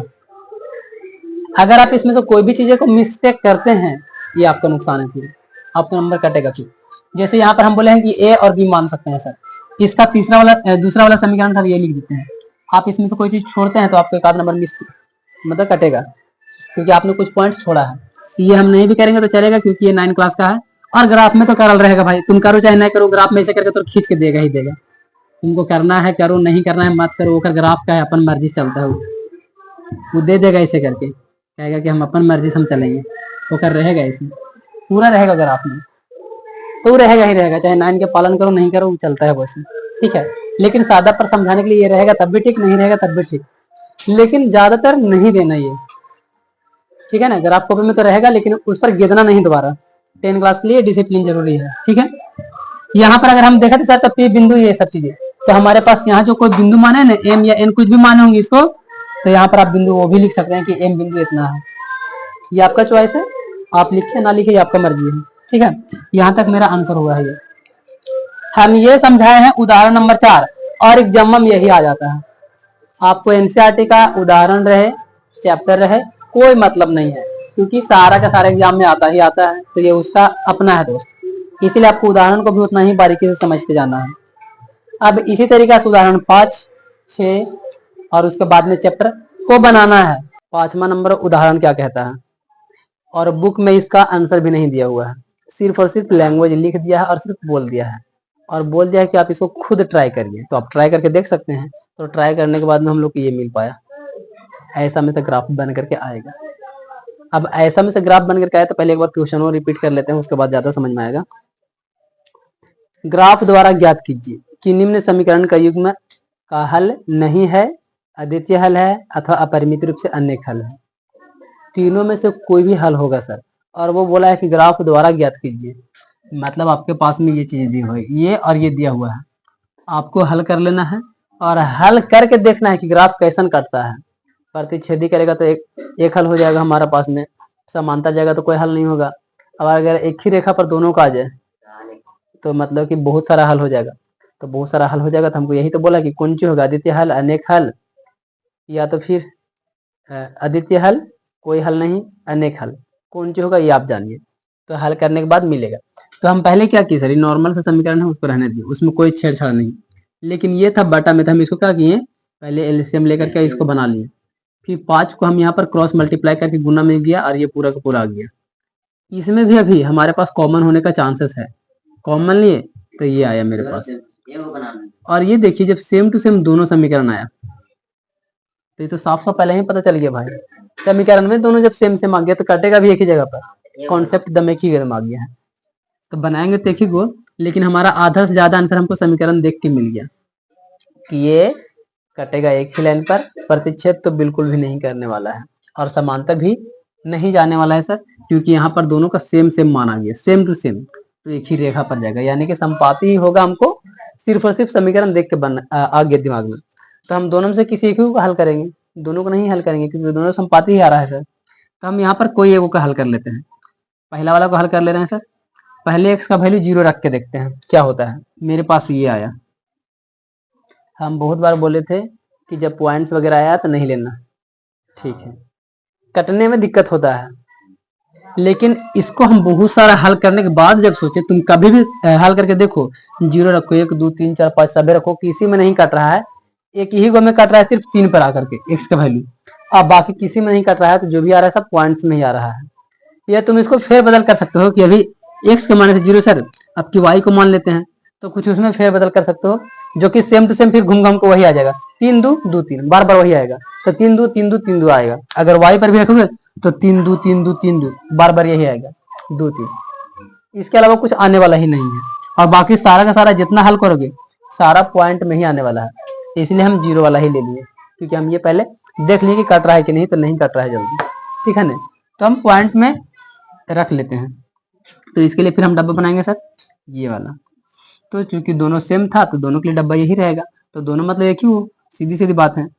एक्स का वैल्यू 0 और वाई का वैल्यू 0.1, इतना काटने के बाद हमारे पास ये आया 1 2 5, तो यहाँ पर आया। और उसके बाद में जब दूसरा हल किया तो एक्स का वैल्यू 3 और वाई का वैल्यू 2, इसके बीच में हम 2 रख सकते थे, वो भी पॉइंट में ही आता, लेकिन हम सोचे थोड़ा सा अच्छा आ रहा है तो थोड़ा अच्छा ही ले लेते हैं, इमरजेंसी में हम पॉइंट वाला रखेंगे, और अगर आ रहा है अगल बगल में तो हम बढ़िया वाला रखेंगे, ज्यादा अच्छा रहेगा, ठीक है। यहाँ पर एक्स की वैल्यू आप 1 2 रख करके पॉइंट में भी ला सकते थे, उसको भी काटेंगे कोई दिक्कत नहीं होगा। हम सभी पॉइंट को रखेंगे, एक्स के वैल्यू 0, ठीक है, और वाई की वैल्यू 0.125। जब आप ग्राफ देखेंगे तो आपका महीन महीन लाइन होगा, यहाँ पर जाएगा तो यहाँ हो जाएगा 0.5, और देखिए इसमें क्या बोल रहा है 1 2 5, यानी कि इसको ही अंदर में है, 5 में नहीं है, मतलब 50 में, उसके नीचे में ही है 0.125, तो इसी के आसपास में चलेगा। 0 पॉइंट अगर ऐसे आता है ना 0.6 0.7 तो इसको ऊपर जाता है, लेकिन 0.125 मतलब कि एक रो नीचे में है, 0.5 के नीचे ही में जा रहा है ये, तो ऐसा सिचुएशन में हम इसको नीचे रखेंगे, क्योंकि ग्राफ में मिलाना ध्यान से देखना, लेकिन पॉइंट में तो गलत तो होगा ही होगा, फिर भी हम यहाँ रखेंगे। उसके बाद में एक्स का वैल्यू 3 और वाई का वैल्यू 2, एक्स का वैल्यू 3 और वाई का वैल्यू 2, जैसे हम लोग 9 में सीखे थे। अगर आप में तो बना हुआ रहेगा ही रहेगा, जहाँ पर भी पॉइंट जा रहा है आपका अपना मिला लीजिए स्केल से अच्छा से, और इसको यहाँ जहाँ पर भी मिल पा रहा है ये, तो हमारा देखने से क्या मिल रहा है सर कि दोनों समीकरण सेम है, बनाएंगे तो दोनों का डिब्बा सेम है, तो जब काटेंगे तो दोनों सेम पर ही कटेगा, जब सेम पर कटेगा सर तो बड़ी मनी हल हो जाएगा, अनेक हल हो जाएगा, और ये संपाती है। तो ये हमको बोला था कि जांचिए ग्राफ शो करके दिखा करके तब बता दीजिए इसको, तो आंसर हम यही देंगे सर कि संपाती है, अनेक हल है इसका, ठीक है ना। 3 गण से कोई हल नहीं, एक हल अनेक हल, तो अनेक हल है इसमें, ठीक है। इस तीनों में से ऑप्शन मेरा मिल गया, क्योंकि तीनों ऑप्शन दे के ही पूछा था कि कौन वाला हल होगा बताइए, तो हो जाएगा अनेक हल। और इसमें सिर्फ और सिर्फ आंसर ही लिख दिया है कि समीकरण 1 और 2 के अपरिमित रूप से अनेक हल है, बस। इसमें ग्राफ वगैरह नहीं बनाया है, आपको जाकर के इसको छाप लेना है ताकि अच्छा से बन पावे। क्यों सर? क्योंकि हमको क्वेश्चन में बोल दिया था कि ग्राफ द्वारा ज्ञात कीजिए, तो ग्राफा जब तक देखेंगे नहीं तो कैसे बताएंगे, तो ग्राफ बनाना ही पड़ेगा, इसलिए ग्राफ पहले बनाना है, किताब नहीं बनाया उससे कोई मतलब नहीं है, ठीक है। अब उदाहरण नंबर 6 को देखिएगा, इसमें भी काफी इंपॉर्टेंट चीजें हैं। हम सिर्फ और सिर्फ एक ही चीज के बात पर ज्यादा हम जोर डालते हैं कि जब भी कोई लैंग्वेज वाला रहे उसको पहले समीकरण में बदलने का कोशिश। जब समीकरण रहेगा तो तुम तो ये अपने आप कर लोगे, इतना सारा, इतना बार सीखते आए हैं तो वो करना तय है। तो हमको ये निकालना बड़ा मुश्किल काम है, और हम अपना टाइम में भी हमको नहीं समझ में आता था ये चीज। इसलिए ध्यान से समझना, जितना दिमाग मेरे पास है उतना समझाने की कोशिश कर रहे हैं, ठीक है। खाली प्रोसेस को समझते जाना, ऑटोमेटिक दिमाग में आते जाएगा, लेकिन तुमको वहां से पॉइंट को पकड़ना पड़ेगा और ध्यान से सुनना क्वेश्चन। उदाहरण 6 में कह रहा है कि चंपा एक सेल में कुछ पैंट और स्कर्ट खरीदने गई। पैंट और स्कर्ट के बात चल रहा है यहाँ पर, तो यहाँ पर मानना है खाली दोनों के हैं, लेकिन यहाँ पर किसको मानेंगे सर, उसका जवाब तुमको लास्ट जाते जाते मिल जाएगा। अगर लास्ट में बोलेगा कि इसे ज्ञात करे तो उसी को एक्स वाई मान लेना, जिसको ज्ञात करने को बोला जाएगा। ये पहले भी बताए थे जब झूला वाला चल रहा था, तो जो चीज निकालने को रहेगा वही चीज को तुम मानना। जैसे कि स्कर्ट के निकाले बोलेगा, पैंट के निकाले बोलेगा, तो एक्स वाई उसी को मानेंगे। कलम कॉपी की बात करेगा तो कलम कॉपी के एक्स वाई मानेंगे। अगर रुपया रुपया की बात करेगा, इसका रुपया इतना उसका, तो उसी के वस्तु के हिसाब से जिसको निकालने को बोलेगा लास्ट लाइन, उसको एक्स वाई मानना। बोल रहा है चंपा एक सेल में कुछ पैंट और स्कर्ट खरीदने गई। जब उसकी सहेली ने पूछा कि प्रत्येक के कितने नग खरीदे, मतलब कितना जोड़ा खरीदा, तो उसने उत्तर दिया स्कर्ट की संख्या खरीदी गई पैंटों की संख्या की दुगनी से 2 कम है। स्कर्ट की संख्या खरीदी गई पैंटों की संख्या की 4 गुनी से 4 कम है। सहेलियों की यह जानने की के लिए सहायता कीजिए कि चंपा ने कितनी पैंट और स्कर्ट खरीदी। लास्ट में हमको ये बताया कि पैंट के गो और स्कर्ट के गो, मतलब कि एक्स वाई इसी को मानेंगे, जो पहले रहेगा उसको एक्स और जो लास्ट में रहेगा उसको वाई। तो कितनी पैंट, पैंट को मान लीजिए एक्स, कितना स्कर्ट उसको मान लीजिए वाई। चलिए, हम यहाँ पर पहला काम किया है, पैंटों की संख्या एक्स, स्कर्ट की संख्या वाई। अब क्वेश्चन पढ़ेंगे क्योंकि हमको समीकरण चाहिए, ध्यान से समझना, यहीं से दिक्कत होता है। मानने के लिए तो पहला स्टेप जान ली कि मानेंगे किसको, ये समझ में आया। दूसरा स्टेप की समीकरण पहला क्या कहता है। चंपा एक सेल में कुछ पैंट और स्कर्ट खरीदने गई। जब उसकी सहेली ने पूछा कि प्रत्येक के कितने नग खरीदे, तो उसने उत्तर दिया। यहाँ सब क्वेश्चन एक्चुअली आया है। स्कर्ट की संख्या, स्कर्ट की संख्या कितना है सर, वाई। स्कर्ट की संख्या जितना जितना बोलते जाएगा हम लिखते जाएंगे बिना छोड़ ले। ऐसा नहीं कि हम पहले पूरा पढ़ेंगे उसके बाद लिखेंगे, तो दिमाग में नहीं जाने वाला है, तुरंत भुला जाओगे। तो बोला स्कर्ट, तो पहले हम लिख दिया स्कर्ट। चलो हम लिखते भी चलते हैं तो ज्यादा अच्छा समझ में आएगा। पहले बोला क्या सर कि स्कर्ट की संख्या, स्कर्ट है मेरा, वाई मान ले है। स्कर्ट की संख्या खरीदी गई पैंटों की संख्या से दुगनी से 2 कम है, मतलब एकरा बराबर में कुछ होगा। मतलब यहाँ पर तुलना किया जाता है कि एकरा बराबर में इतना रुपया से इतना इतना हुआ है। तो जब भी ऐसा बोलेगा तो हमको बराबर लेके चलना है, क्योंकि शर्टवा इतना में आया, पैंटवा इतना में आया, तो दोनों में तुलना हो रहा है। तो स्कर्ट की संख्या, स्कर्ट की संख्या खरीदी गई पैंटों की संख्या, पैंट की संख्या एक्स, पैंटों की संख्या की दुगनी, दुगना से 2 कम। जस्ट हो गया आंसर मेरा पहला समीकरण। अब जब समीकरण आ गया सर, तो ग्राफ के लिए अब क्या करेंगे। जब x बराबर y बराबर, जो भी आपको रखना है रख लीजिए, चाहे x के वैल्यू चाहे तो y की वैल्यू, जो आपको निकलेगा फिर टिब्बा बनाएंगे, फिर वैसा ही काट देंगे, जैसे सब में प्रोसेस होते ही आ रहा है। लेकिन मेन काम था सर ये निकालना, और ये आपका सिर्फ यही काम नहीं देने वाला है, ग्राफ में काम देने वाला है, और समांतर श्रेणी में भी आएगा ये सब चीजें। त्रिभुज वाला में तो अवे करेगा भाई, त्रिभुज का कहानी है ऐसा लिखने वाला, सिर्फ पूरा थ्योरम्स वगैरह बनाने वाला। त्रिभुज के मान ज्ञात करिए, उसको फिर एक्स मानना पड़ेगा, वाई मानना पड़ेगा, जो भी हाई डिस्टेंस में पूरा मानना पड़ेगा, ऊंचाई को ये, चौइस को ये, और वो आंधी आया पेड़ टूटा, कई तरह की चीजें। लेकिन ये नहीं जानोगे तुम्हारा मैथ में 100 आ ही नहीं सकता है कभी, क्योंकि तुमको लैंग्वेज समझना पड़ेगा पहले। हर चीज में लैंग्वेज जब समझ लिया तो तुम्हारा सारा मैथ आसान हो जाएगा। सिंपल सा दे दिया एक्स वाई के मान निकाल दीजिए, वो तो कोई भी कर सकता है, बचपन के सिखाते वो भी कर लेता है। मेन चीज है लैंग्वेज में से बात निकालना, और ये तो कोई कोई हल्का लगता है, कोई कोई भारी लगेगा, उसको कैसे निकालोगे। इसीलिए ध्यान से समझ के चलना है। ये मेरा पहला हो गया। दूसरा में फिर क्या बोला, इसका आगे पढ़ेंगे। अब स्कर्ट की संख्या खरीदी गई पैंटों की संख्या, स्कर्ट की संख्या, फिर से स्कर्ट बोला है तो फिर से हम वाई लेंगे।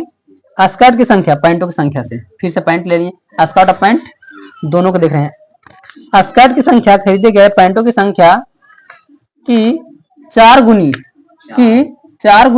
से 4 कम, 4 गुनी से 4 कम है, बस हो गया। तो बोला है कि चंपा ने कितना पैंट और स्कर्ट खरीदा। वहाँ अधिक रहता तो मतलब प्लस होगा। हाँ क्या 4 4 गुना होगा। प्लस में 4 अधिक बोल रहा तो बराबर इतना ही रहता। आप क्या कहना चाहते हैं? अधिक उसमें अधिक बोलता तो इधर एक कटे 4 यही ऐसे हो जाता खाली बस। तो यही कम बोला तो माइनस में, अधिक बोलेगा तो प्लस में। बात सीधी सीधी है। जो बोलेगा जिसके लिए बोल रहा है उसी में हिसाब करना है। ऐसा नहीं कि हम इसमें करेंगे। मेरा माइंडसेट क्या था कि हमको इसमें बोलता था तो हम इसमें करते थे, और थोड़ा सा समझाएंगे ना तो लॉजिकली लगेगा कि सही है। तुम खुद समझना, क्योंकि हम वैसे बनाया करते थे और टीचर वैसे नहीं समझाते थे जैसे हम बोल रहे हैं। वो थोड़ा सा घुमा देते थे, एकदम पूरा दिमाग में काम नहीं करता था। तो फिर भाई रे पढ़ाने लगे तब हमको ये सब चीज समझ में आने लगा कि कैसे लिखना है इसको। देखो कैसे हम कैसे सोचते थे कि जैसे कि हाँ, स्कर्ट की संख्या खरीदी गई पैंटों की संख्या की दोगुनी से 2 कम है। स्कर्ट की संख्या पैंटवा से दुगना है। सोचने में ऐसे ही ना आ रहा है कि स्कर्ट की संख्या सर पैंट की संख्या से दुगना है, तो दुगना कौन है सर? स्कर्ट। सोचने में तो यही आ रहा है। पहलू जब समझते हैं तो लगता है कि सही तो वही है, और हम वैसे ही बनाते थे और बार बार गलत हो जाता था, और सर घुमा देते थे एकदम पूरा, और हमको समझ में नहीं आता था। तो इसको तो हमको एग्जाम में नंबर बहुत ही कम, ना के बराबर आए, क्योंकि ये हमको धंसता ही नहीं था। और ये देखने में लग भी रहा है यार कि देखो यार कि स्कर्ट की संख्या, स्कर्ट भाई स्कर्ट की संख्या खरीदी गई पैंटों की संख्या की दुगनी से 2 कम है। तो दुगनी से 2 कम है तो दुगना है सर और 2 कम भी है। हम ऐसे सोचते थे और सोचने में सही भी लगता है, लेकिन सब गड़बड़ा जाता था, अजीब तरीके से लगता था। हम ऐसे सोचते थे और फिर बाद में क्या माने, फिर फंस जाते थे कि बाद में फिर कितना रखें। तो कोई कोई क्वेश्चन में रहता था 10 20 30 तो बराबर में रखते थे, आंसर में नहीं आता था। यार हमें कुछ तो नहीं है कहीं पर बराबर वगैरह में, तो हम क्या रखे से समझ में नहीं आता था। खास करके ऐसा क्वेश्चन जिसमें 2 4 5 6 8 कुछ लिखल ही नहीं रहे, वो सबसे हार्ड होता है। और इसमें कुछ नहीं लिखा हुआ है। अगर चैप्टर में जाएंगे तो चैप्टर में कहीं कहीं लिखा मिलेगा कि 10 रुपया 20 रुपया 50 रुपया, बहुत हल्का होता है वो, देखते के साथ आंसर दे दोगे। लेकिन एकरा में एक जगह भी 2 4 5 6 नहीं दे रहे, तो ये गलत होगा ही होगा। इसीलिए इसको कॉमन सेंस एकदम ध्यान से लगाना और तुलना करते हुए चलना। जब भी ये बोलेगा उसके साथ में एक्स लेके चलना, वाई बोलेगा तो उसके साथ में एक्स लेना, एक्स बोलेगा तो वाई लेना, साथ ही दोनों को एक साइड लिख लेना, एक इधर लिख लेना एक इधर लिख लेना, जितना बोलते जाएगा सो। और हिसाब करते जाना कि कितने पार्टी बोल रहा है, एनएम बोल रहा है तो एनएम करेंगे, एनएम बोलेगा तो एनएम करेंगे। बस ये साथे साथे करोगे तब भी सही बनेगा। इसके अलावा सही बनने का कोई चांस नहीं। फिर मेरा जैसे करोगे जैसे हम किया करते थे अपना टाइम में। ये मेरा अनुभव था यार, लेकिन बहुत याद आता है वो दिन कि कैसे हम गलतियां करते थे। और जो हम कार्टून देखते उसमें भी ऐसा ही कुछ है। जैसे एग्जाम्पल में एक स्क्रीन शॉट करके रख लिए, उसको गुना करो तो कितना आएगा, ये हम लोग सीख लिए इसीलिए आता है। लेकिन बचपन में हम लोग कैसे करते थे, कितना सिंपल है यार। 3 अरे जोड़ों में भी ऐसा ही करते थे। सेम देखने में एकदम बढ़िया लगता है कि एकदम सब सही है, लेकिन गलत हो जाता है। बचपन में ऐसे किए हैं, और यही मैथ बनाते समय में भी ऐसा ही सोचते थे। माइंडसेट थोड़ा घुमाना पड़ता है, और ये मैथ बहुत हार्ड पड़ता भी है। जो ये समझा मतलब उसके लिए कोई भी मैथ अब आसान हो सकता है, क्योंकि वो लैंग्वेज से कुछ भी निकाल सकता है और बढ़िया समझ से। तो यहाँ कर लेने के बाद में अब क्या करेंगे, हम इसको समीकरण 1 में चलना और वही डब्बा निकालना जैसे ये निकला हुआ है, फिर उसका करना, फिर दूसरा का डब्बा निकालना, और जहां जहां बिंदु आएगा वहां पर मिला करके काट देना। ठीक है, वो सब आप खुद से करेंगे, हम नहीं करेंगे वो सब। और भी कोई है उदाहरण इसमें? यही था ना लास्ट प्रश्न वाली में। का 2 क्वेश्चन ये दोनों लैंग्वेज वाला है तो बता देना, अच्छा बनता है, क्योंकि उसके नीचे वाला बना सकते हो आराम से, लेकिन लैंग्वेज वाला नहीं बनता है जल्दी। ये सबसे हल्का भी है, लेकिन पहिलका वाला में थोड़ा सा टफ लगेगा, हम सोच नहीं पाते थे ये वाली चीजें। प्रश्नावली में देखना ध्यान से, पहला क्वेश्चन बोला है निम्न समस्याओं में रैखिक समीकरण के युग्म बनाइए और उनके ग्राफीय विधि से हल ज्ञात कीजिए। दोनों काम बोला, समीकरण दीजिए और हल भी कीजिए। आपके एग्जाम में यही दोनों को तोड़ कर देगा, कहेगा कि ग्राफ खींचिए 5 नंबर, और 2 नंबर में देगा कि इसका समीकरण लिखिए 2 नंबर में, दोनों को तोड़ के 7 नंबर बना देगा। ये क्वेश्चन एग्जाम में आता है, इसलिए ध्यान से सुनिएगा। बोल रहा है पहला में, कक्षा 10 के 10 विद्यार्थियों ने एक गणित की पहली प्रतियोगिता में भाग लिया। अब इतना ही सबको समीकरण निकालना है। अब हम इसमें कैसे सोचे क्या सोचे, हमको दिमाग नहीं काम करता था उस टाइम में, लेकिन अब काम करता है। कक्षा 10 के 10 विद्यार्थियों ने एक गणित की पहली प्रतियोगिता में भाग लिया। यहाँ तक अभी तक समझ में नहीं आया कि x क्या माने y क्या माने, नहीं था सा। आगे बढ़ेंगे। यदि लड़कियों की संख्या लड़कों की संख्या से 4 अधिक हो तो प्रतियोगिता में भाग लिए गए लड़कों और लड़कियों की संख्या ज्ञात कीजिए। आ गया लड़का लड़की आ गया। तो अब हम यहाँ से मानना चालू कर देंगे। पहला क्या बोला सर, यदि लड़कियों की संख्या, पहले जो आएगा उसी को मानना है। हम यहाँ पर अभी सोचते थे ना कि लड़कों और लड़कियों की, तो यहाँ लड़कों कर दिया था, हम पहले ये मानेंगे, लेकिन यहाँ से नहीं चलना। लास्ट से सिर्फ हमको ये जानना है कि निकालना क्या है, लड़का लड़की, बस ये समझने के लिए। लेकिन मानेंगे हम क्वेश्चनवा के पढ़ते पढ़ते जो शुरू में नाम आ जाएगा उसी को एक्स। हम यहाँ मान रहे थे तो गलत आ रहा था, लेकिन दिमाग काम क्या, ये सिर्फ जानने के लिए है कि एक्स क्या मानेंगे वाई किसको मानेंगे, लेकिन मानना तुमको प्रोसेस से चलना है, जो पहले आएगा उसी को एक्स। तो यहाँ देखते हैं कक्षा 10 के विद्यार्थियों 10 विद्यार्थियों ने एक गणित की पहली प्रतियोगिता में भाग लिया। अब इसमें से क्वेश्चन हमको क्या निकला सर, तो पहले मानने का काम करेंगे। यहाँ आया है यदि लड़कियों, पहले लड़की, तो हम पहले मानेंगे सर, माना कि लड़की की संख्या x और लड़का की संख्या y, तो मार कर दो। अब यहाँ से क्वेश्चन फिर से पहला लाइन, जरा में कोई चीजें नहीं दिया हुआ है, वो आपको समझना पड़ेगा। 10 विद्यार्थियों ने एक गणित की पहली प्रतियोगिता में भाग लिया। 10 विद्यार्थी, तो 10 विद्यार्थी में से कौन कौन विद्यार्थी उसमें होगा, कुछ लड़का कुछ लड़की, यही होगा। तो हम फिर क्या मानेंगे, अब 10 विद्यार्थी तो कुछ ना कुछ उसमें होगा, कुछ लड़की हो सकता है कुछ लड़कन हो सकता है।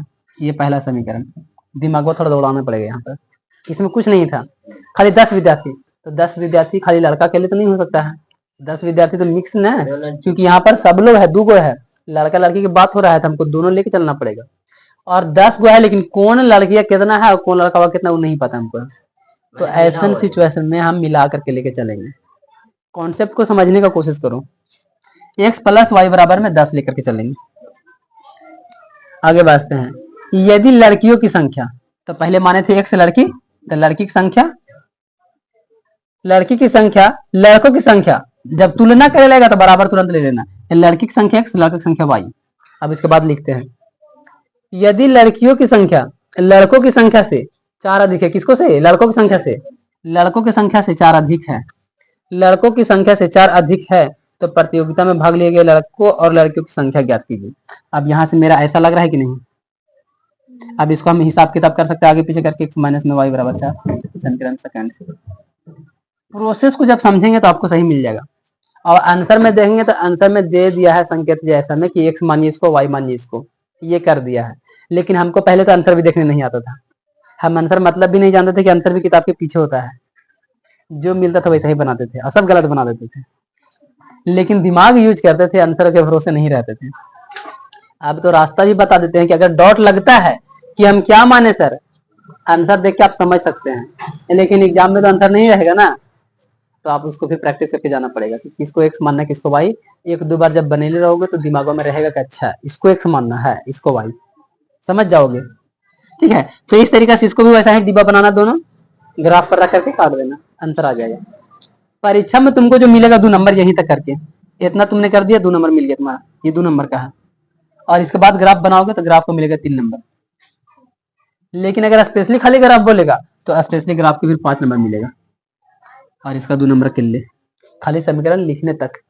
अब अगर बोला है कि x y का मान निकालिए, x y का मान निकालते हैं तब भी आपको 2 नंबर मिलेगा, या कभी कभी 5 नंबर में भी आता है। एक ही क्वेश्चन में इतना सारा क्वेश्चन दिया हुआ है, कोई भी तरीका से पूछ सकता है, ये उसका मर्जी है। अब दूसरा क्वेश्चन को देखते हैं, दूसरा में तुम भी आराम से बना सकते हो, ये बहुत ही हल्का है।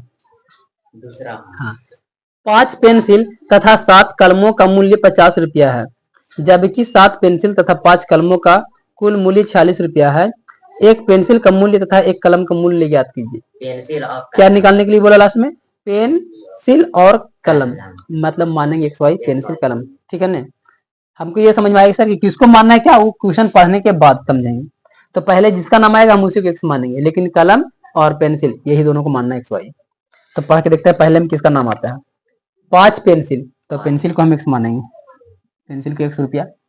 5 पेंसिल तथा 7 कलमों का मूल्य, तो 7 कलम को y मानेंगे, 50 रुपया है। अब देखिए सर, पेंसिल तो पेंसिल सर x, एक पेंसिल सर 5 पेंसिल, और 7 कलम सर 7 कलम, 7 कलम का कुल मूल्य, जब कुल बोला मतलब जोड़ेंगे ना, तो इसलिए हम यहाँ पर जोड़ लगा दिए हैं। ऐसा नहीं सोचना कि अपना मन से कैसे पहले ही लिख दिए। तो मान लेते हैं कि चलो पहले नहीं लिखते हैं, पहले हम ऐसे लिख लेते हैं कि 5 गो पेंसिल है सर और 7 गो कलम है सर, और कुल बता दिया है, तब जोड़ लगाएंगे। और कितना रुपये सर? 50 रुपये। ये मेरा समीकरण पहला। जबकि 7 पेंसिल, अब 7 पेंसिल लेके चलना है सर, 7 गो पेंसिल, तो यहाँ पर पेंसिल मेरा x है, तो 7 गो पेंसिल और 5 गो कलम, तो 5 गो कलम का कुल मूल्य, फिर कुल बोला है तो फिर जोड़ेंगे 46 रुपये। हो गया आंसर, समीकरण निकल गया। अब इसके बाद फिर से डिवा बनाइए, फिर से ग्राफ बनाइए। इतना सुन करने में तुमको 2 नंबर मिल जाएगा। 2 को समीकरण निकाल के दिया, 2 नंबर मिल गया। लेकिन निकालने में जो दिमाग खर्चा होता है वो दिमाग खराब कर देता है। ये बहुत सिंपल था, तुम आराम से ला सकते हो। यहीं पर बोल देता सर अंतर, तो घटाओ के चिन्ह हो जाता। बस अंतर बोलेगा तो घटाओ, कुल बोल दिया जोड़, योग बोल दिया जोड़, अंतर बोल दिया घटाओ। ये सब चीजें घटाने पर जोड़ने पर ये भी बोल सकता है। साफ साफ कभी जोड़ घटाओ बोलेगा, कभी कभी बोल देगा कि अंतर है, योग्य है, कुल है, ऐसे करके नुकसान है, लाभ है, ऐसे बोल दे। उस समय में तुमको दिमाग दौड़ाना पड़ेगा, वो काम तुम्हारे ऊपर में है। कैसा क्वेश्चन देगा, क्या करोगे। चलिए तो पहला का दूसरा क्वेश्चन को ही देख लेते हैं, क्योंकि ये थोड़ा सा हार्ड जैसा लग रहा है और इसका समीकरण नहीं बन पा रहा बच्चा से। 5x प्लस में 7y बराबर में 50, समीकरण x चल रहे हैं, डायरेक्ट चल रहे हैं, ठीक है ना, क्योंकि सब यहाँ लिख दिए हैं, डायरेक्ट हम यहाँ चल रहे हैं। इसमें हम कितना सोचे सर, अगर 5 जीरो सोचते हैं, 1 मिनट, जीरो सोचते हैं तो बटन चला जाएगा। अगर एक सोचते हैं तो 5 एकम 5 घटेगा तो 45, 7 5 65 42, नहीं आ रहा है सर। 2 सोचते हैं 5 दूनी 10 घटेगा तो 40, नहीं आ रहा है सर। जब ऐसा सिचुएशन में नहीं आने लगे तो जो पॉइंट में आएगा फिर हमको उतना ही हल करना पड़ेगा दोस्त। तो चलते हैं जीरो से, जब x बराबर 0 लेके चलते हैं तो 5 गुने 0 प्लस में 7y बराबर में 50, y बराबर में 50/7, मतलब y बराबर में 7 7 49 पॉइंट कुछ आएगा, 7 7 49 पॉइंट में फिर 1 बचेगा, फिर 7 एकम 7, इस तरीके से जो भी आ सकता है वो आते जाएगा।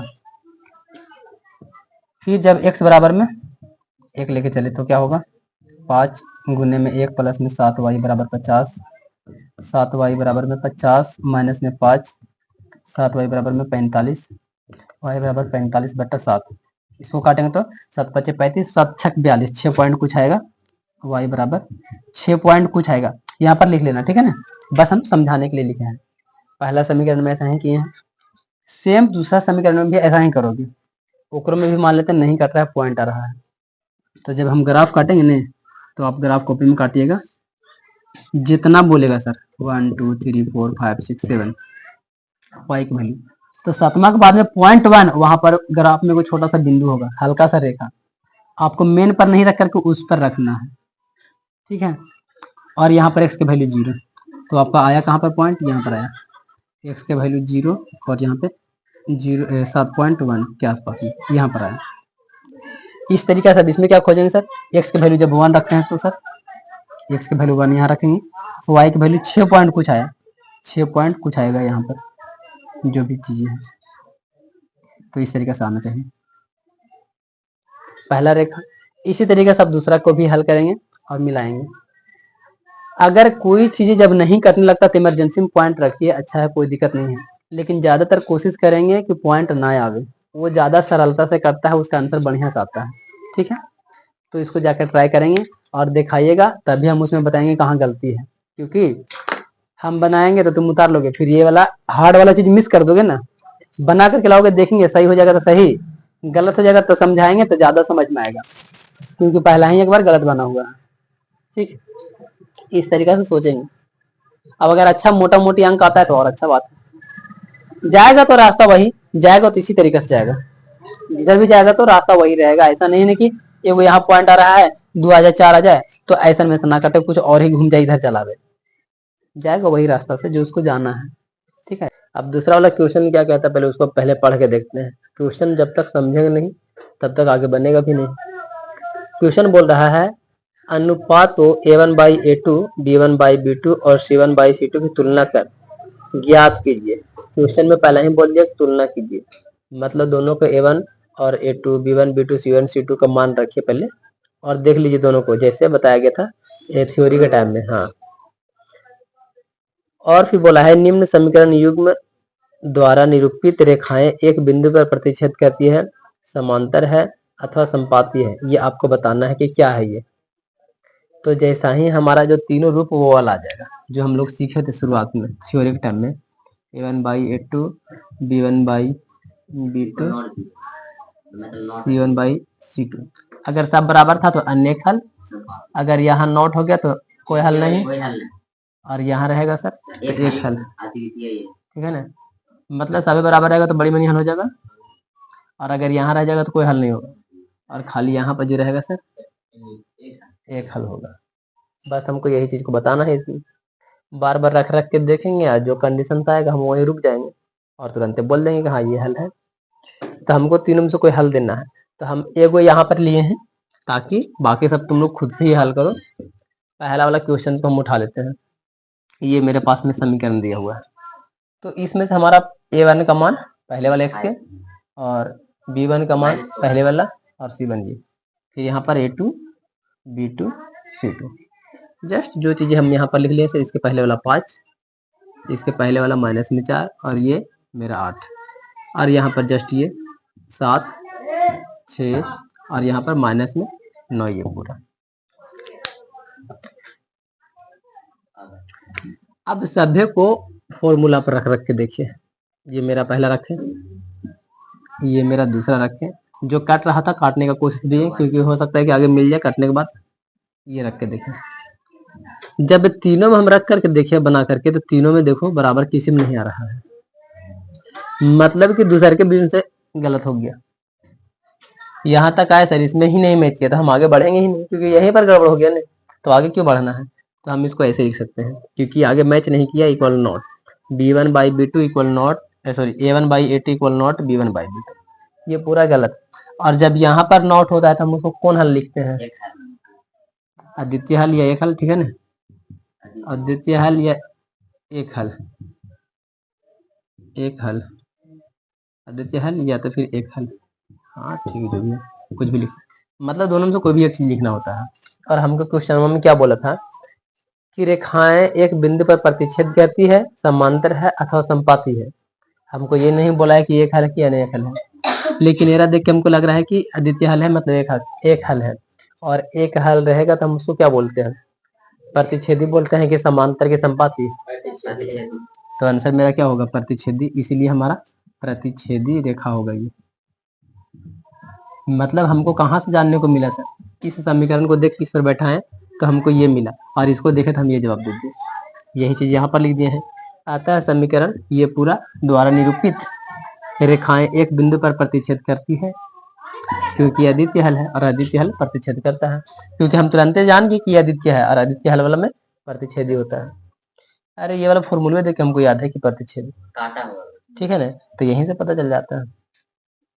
इसी तरीके से तुमको और भी जो दोनों क्वेश्चन से बनाना है, क्यों में आ जाएगा, क्यों में समांतर आ सकता है, क्यों में संपाती आ सकता है। इस तरीके से ट्राई कर लेना, बराबर आ जाएगा तीनों में, तो यहाँ पर खाली चेंज कर देना है, यहीं पर सेम रहेगा पूरा चीजें बनाएंगे सेम, लेकिन यहाँ पर मान लेते सर कि ये बराबर हो जाए, ये भी बराबर हो जाए, तो खाली यहाँ पर ले लेंगे अनेक हल। अब अनेक हल में क्या होता है, संपाती, तो खाली आंसर में संपाती यहाँ पर चेंज हो जाएगा, बाकी सेम उतार देंगे जैसे जैसे कॉन्सेप्ट है। अगर यहीं पर गलत हो जाए सर c1/c2 यहीं पर चेंज हो जाए, कोई हल नहीं, खाली यहाँ पर चेंज कर देंगे सर, कोई हल नहीं होता है, तो कोई हल नहीं होता है उसको क्या बोलते हैं, समांतर। बस हो गया काम हमारा, यही 3 चीज तो पूछा था, तो तीनों जवाब दीजिएगा। पहले ये हल करेंगे और ये देखेंगे क्या आता है, ये वाला हल को ही देख करके हम ये जवाब देंगे, बिना हल कर ले नहीं होगा। तो 2 क्वेश्चन आप खुद बनाएंगे। कौन कैसे कटेगा बताइए, आपको काटने का तरीका बताते हैं। ये अच्छा सवाल है, सभी लेकर ऐसे ही करता है, हम अपना टाइम में ऐसा ही करते थे, इसको बहुत बारीकी से समझना पड़ेगा।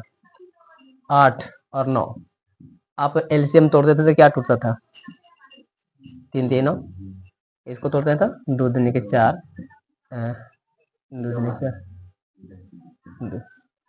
अगर हम इसको तोड़ने का कोशिश करेंगे 2 गुने 2 गुने 2, और इसको 3 गुने 3, कटता वही है सर जो मैच करता है, इसमें कोई वाला भी मैच नहीं कर रहा है। अच्छा इसी में तोड़ के देखते हैं, 4 और 6 है, 4 को हम 2 गुने 2 लिखेंगे सर, और 6 को 2 गुने 3 लिखेंगे सर, जो मैच किया वो करता है और जो नहीं मैच करता वो बच जाता है। तो इसमें जो ज्यादा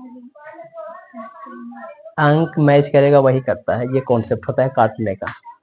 हम लोग काटते थे तो सोचते थे ना कि 4 दूनी के 8 और 3 तीनों कट तो रहा है, हम भी ऐसा ही सोचे हैं और बहुत बार सही हो जाता है आंसर और बहुत बार गलत हो जाता है, क्योंकि मेन कॉन्सेप्ट ये है ना, और ये कभी नहीं सिखाया गया है, ना ही हमको कोई टीचर सिखाया है, ना ही तुम लोगों को कभी कोई सिखाया है, और पूछ दिए हो तो दिमाग में आ गया है, क्योंकि ये गलती हम खुद भी किए हैं और ये आया है एक्सपीरियंस। पढ़ाते पढ़ाते दिमाग में आने लगा, कभी करता है कभी नहीं, क्यों, तब ये दिमाग में आने लगा है कि अच्छा इससे होता है, इसीलिए नहीं करता है, तब क्योंकि आंसर नहीं मैच करने लगता है जब काट देते हैं जैसे तैसे। तो ये चीज को समझना है कि इसको पहले तोड़ के देख लीजिए, इसको तोड़ के देखिए, जो मैच अंक करता है वही करता है, नहीं मैच करता है तो नहीं करता है, सीधा सीधी बात है। ठीक है, ये बहुत ही अच्छा कॉन्सेप्ट यहाँ पर दिमाग में आ भी गया था, बता दूं, इस चीज को हमेशा याद रखोगे। ठीक है, बात में से बात आ गई तो बढ़िया है, आगे बात करते हैं। 3 वाला भी सेम टू सेम है, लेकिन हम 3 वाला का एग्जाम्पल नहीं लिए हैं, लेकिन यहाँ नंबर सिर्फ चेंज कर दिया है, जो यहाँ पर हम बता रहे हैं वही वाला नाम को खाली बदल दिया है। बोला है 3 में कि अनुपात हो A1/A2 B1/B2 और C1/C2 की तुलना कर ज्ञात कीजिए कि निम्न रैखिक समीकरणों के युग्म संगत है या असंगत। तो संगत कब होता है पहले बताइए। जब उसका हल होता है, हाँ, हल होना चाहिए, चाहे एक हल हो चाहे अनेक हल हो, और असंगत माने कोई हल नहीं, कोई हल नहीं। अब बताइए इसका हल है कि नहीं, इसका है मतलब तो ये क्या है, संगत है, खाली लास्ट में नंबर लिख देना है इसी उसको बना करके, तो यही क्वेश्चन मुँह हो गया। बनाइए सेम ऐसा ही यहाँ तक, खाली यहाँ पर ये ना लिख करके आप लिख दीजिए संगत है, समीकरण युग्म संगत है, खाली यहाँ प्रतिच्छेदी ना लिख खाली संगत लिखना है क्वेश्चन में जो बोला। आज इसका हल नहीं होगा सर तो उसको खाली लिखेंगे असंगत, ये समांतर वगैरह वगैरह नहीं लिखना है, सिर्फ और सिर्फ लिखेंगे असंगत है। जितने क्वेश्चन बोला है खाली हम उतना लिखेंगे, खाली यहाँ चेंज करना है, बाकी कहीं पर नहीं चेंज करना है, पूरा ऊपर से लेकर नीचे तक सेम आना है। तो 2 और 3 दोनों सेम टू सेम है, ठीक है, दोनों बना लेंगे। 4 वाला ये क्वेश्चन एग्जाम में कभी कभी देखने को मिल जाता है, ठीक है ना, तो ये भी भैया इसको रखो, ठीक है, 5 नंबर में आता है, लेकिन सेम यही क्वेश्चन आएगा, इसका कोई गारंटी नहीं है, लेकिन प्रोसेस समझ लेना है तो अच्छा से याद रहेगा। 4 में क्या बोल रहा है, निम्न रैखिक समीकरणों के युग्मों में से कौन से युग्म संगत या असंगत है, यदि संगत है तो ग्राफीय विधि से हल ज्ञात कीजिए। याद रखना है कि संगत रहेगा तब भी हल करना है, क्योंकि संगत रहता है तब हल ही होता है, असंगत रहेगा तो उसका हल ही नहीं होगा, तो हम रुक जाएंगे कहाँ पर सर, इतना जो काम किया नहीं वाला यहीं पर आकर के रुक जाएंगे, जैसा ही असंगत आ जाएगा तो। लेकिन अगर संगत आ गई, जैसे ये आ गया संगत, तो फिर हम इसको ग्राफ में जाएंगे और ये प्रोसेस पूरा करेंगे। अगर नहीं आएगा तो हम यहाँ पर रुक करके यही आंसर कर देंगे, असंगत है तो हल नहीं करेंगे आगे जस्ट। तो इसमें से देख लेना बना करके कौन वाला हल होता है कौन नहीं होता है, पता चल जाएगा। और जिसका असंगत में रह जाएगा उसके नीचे ग्राफ नहीं बनाना है, वो छोड़ देना है वहीं पर। आज जो संगत रहेगा यानी कि हल रहेगा सर उसी को नीचे बनाना है। तो जो भी बने 4 गो क्वेश्चन है, 4 गो में से कोई ना कोई तो असंगत जरूर होगा, ठीक है। तो चलते हैं इसको थोड़ा सा देख लेते हैं कैसे कैसे प्रोसेस करना है। शुरुआत में हमारे पास क्वेश्चन दिया है सर, पहला वाला कहीं हम लेके चले हैं, तुम लोग और आगे बनाओगे तो थोड़ा सा और कंडीशन चेंज हो सकता है। तो हम यहाँ पर ये देखें सर, यहाँ पर ये मेरा किताब में सिर्फ यही 2 को दिया हुआ है, मेरा दिया हुआ है, लेकिन यहाँ पर हम देख रहे हैं सर कि इसमें कॉमन भी हो रहा है, 2 कॉमन लेके 5 से काट सकते हैं, आराम से कट गया। जब ये कटा था तो दोनों समीकरण सेम हो गया, और जब कोई भी समीकरण सेम होता है तो कौन सा होता है वो संगत, मतलब बड़ी मनी हल, संपाती ना, तो संपाती क्या होता है, बड़ी मनी हल, समांतर होगा तो कोई हल नहीं, तो ये हो गया हमारा संगत में। तो संगत में रहेगा सर तो इसका तो हमको ग्राफ बनाना पड़ेगा, हमको क्वेश्चन में बोल रहा है कि अगर संगत रहेगा तब भी बनाना है, असंगत रहेगा तो नहीं बनाना है। क्वेश्चन बोल दिया कि संगत है तो ग्राफ विधि से हल ज्ञात कीजिए। तो हमारे पास में ये सर संपाती है, संपाती मैंने संगत है ना, संपाती मैंने संगत है, तो संगत है तो हम इसको हल करना पड़ेगा। तो यहाँ तक आने के बाद हम बता दें सर कि ये देखिए इसके वजह से हम कह सकते हैं कि ये युग्म संगत है। जब संगत है तो अब हल करिए होगा, इतना करने के बाद ये करना है, इसके पहले नहीं करना है। असंगत रहता तो वही तक, हाँ, असंगत रहता ना तो यही तक रहता है, इसके नीचे नहीं करते, बात खत्म, ठीक है। तो यहाँ से पहला समीकरण से चलिए चाहे दूसरा से, दोनों तो सेम है, तो कोई एक ही वो काम करेंगे, दोनों करके बेवकूफ नहीं बनना है। तो यहाँ पर इसको हल किए सर, पहले 0 से स्टार्ट, जैसा कि तरीका बताया गया है, 0 रख के देखिए भाई मेरे पास में y के मान 5, पहला काम। 1 रख करके देखें सर y की वैल्यू 4, दूसरा काम। और इसको पॉइंट बैठा दीजिए, x के वैल्यू 0 और y की वैल्यू 5, पहला काम यहाँ पर लिख लिए। और उसके बाद x की वैल्यू 1 यहाँ और y की वैल्यू 4, जाइए कहाँ जा रहे हैं सर, यहाँ यहीं पर आ गया। दोनों रेखा मिला लीजिए पेन से, अपना पेंसिल से, स्केल से, और यहाँ पर ये मेरा समीकरण है और यही मेरा आंसर हो गया। ग्राफ हो गया, बन गया। बस 5 वाला क्वेश्चन, 6 वाला 7 वाला कल बता देंगे, क्या कि ये सब थोड़ा सा समझाना पड़ेगा बारीकी से, क्योंकि तुम लोग फॉर्मूला आयत ये सब वाला याद नहीं होगा। आयत का फॉर्मूला, परिमापी सब याद कर लेना घर जाके, उसी का जरूरत पड़ेगा 5वां में। और ये जो अभी थ्योरी याद की उसको बढ़िया से याद रखना, तो वो 6ठा में काम देगा। और 7वां वाला में पेंसिल होना चाहिए, स्केल होना चाहिए, रंग भरने जैसा भरने के लिए, रंग भरने जैसा भराएगा उसमें, पेंसिल से भर देंगे, ठीक है।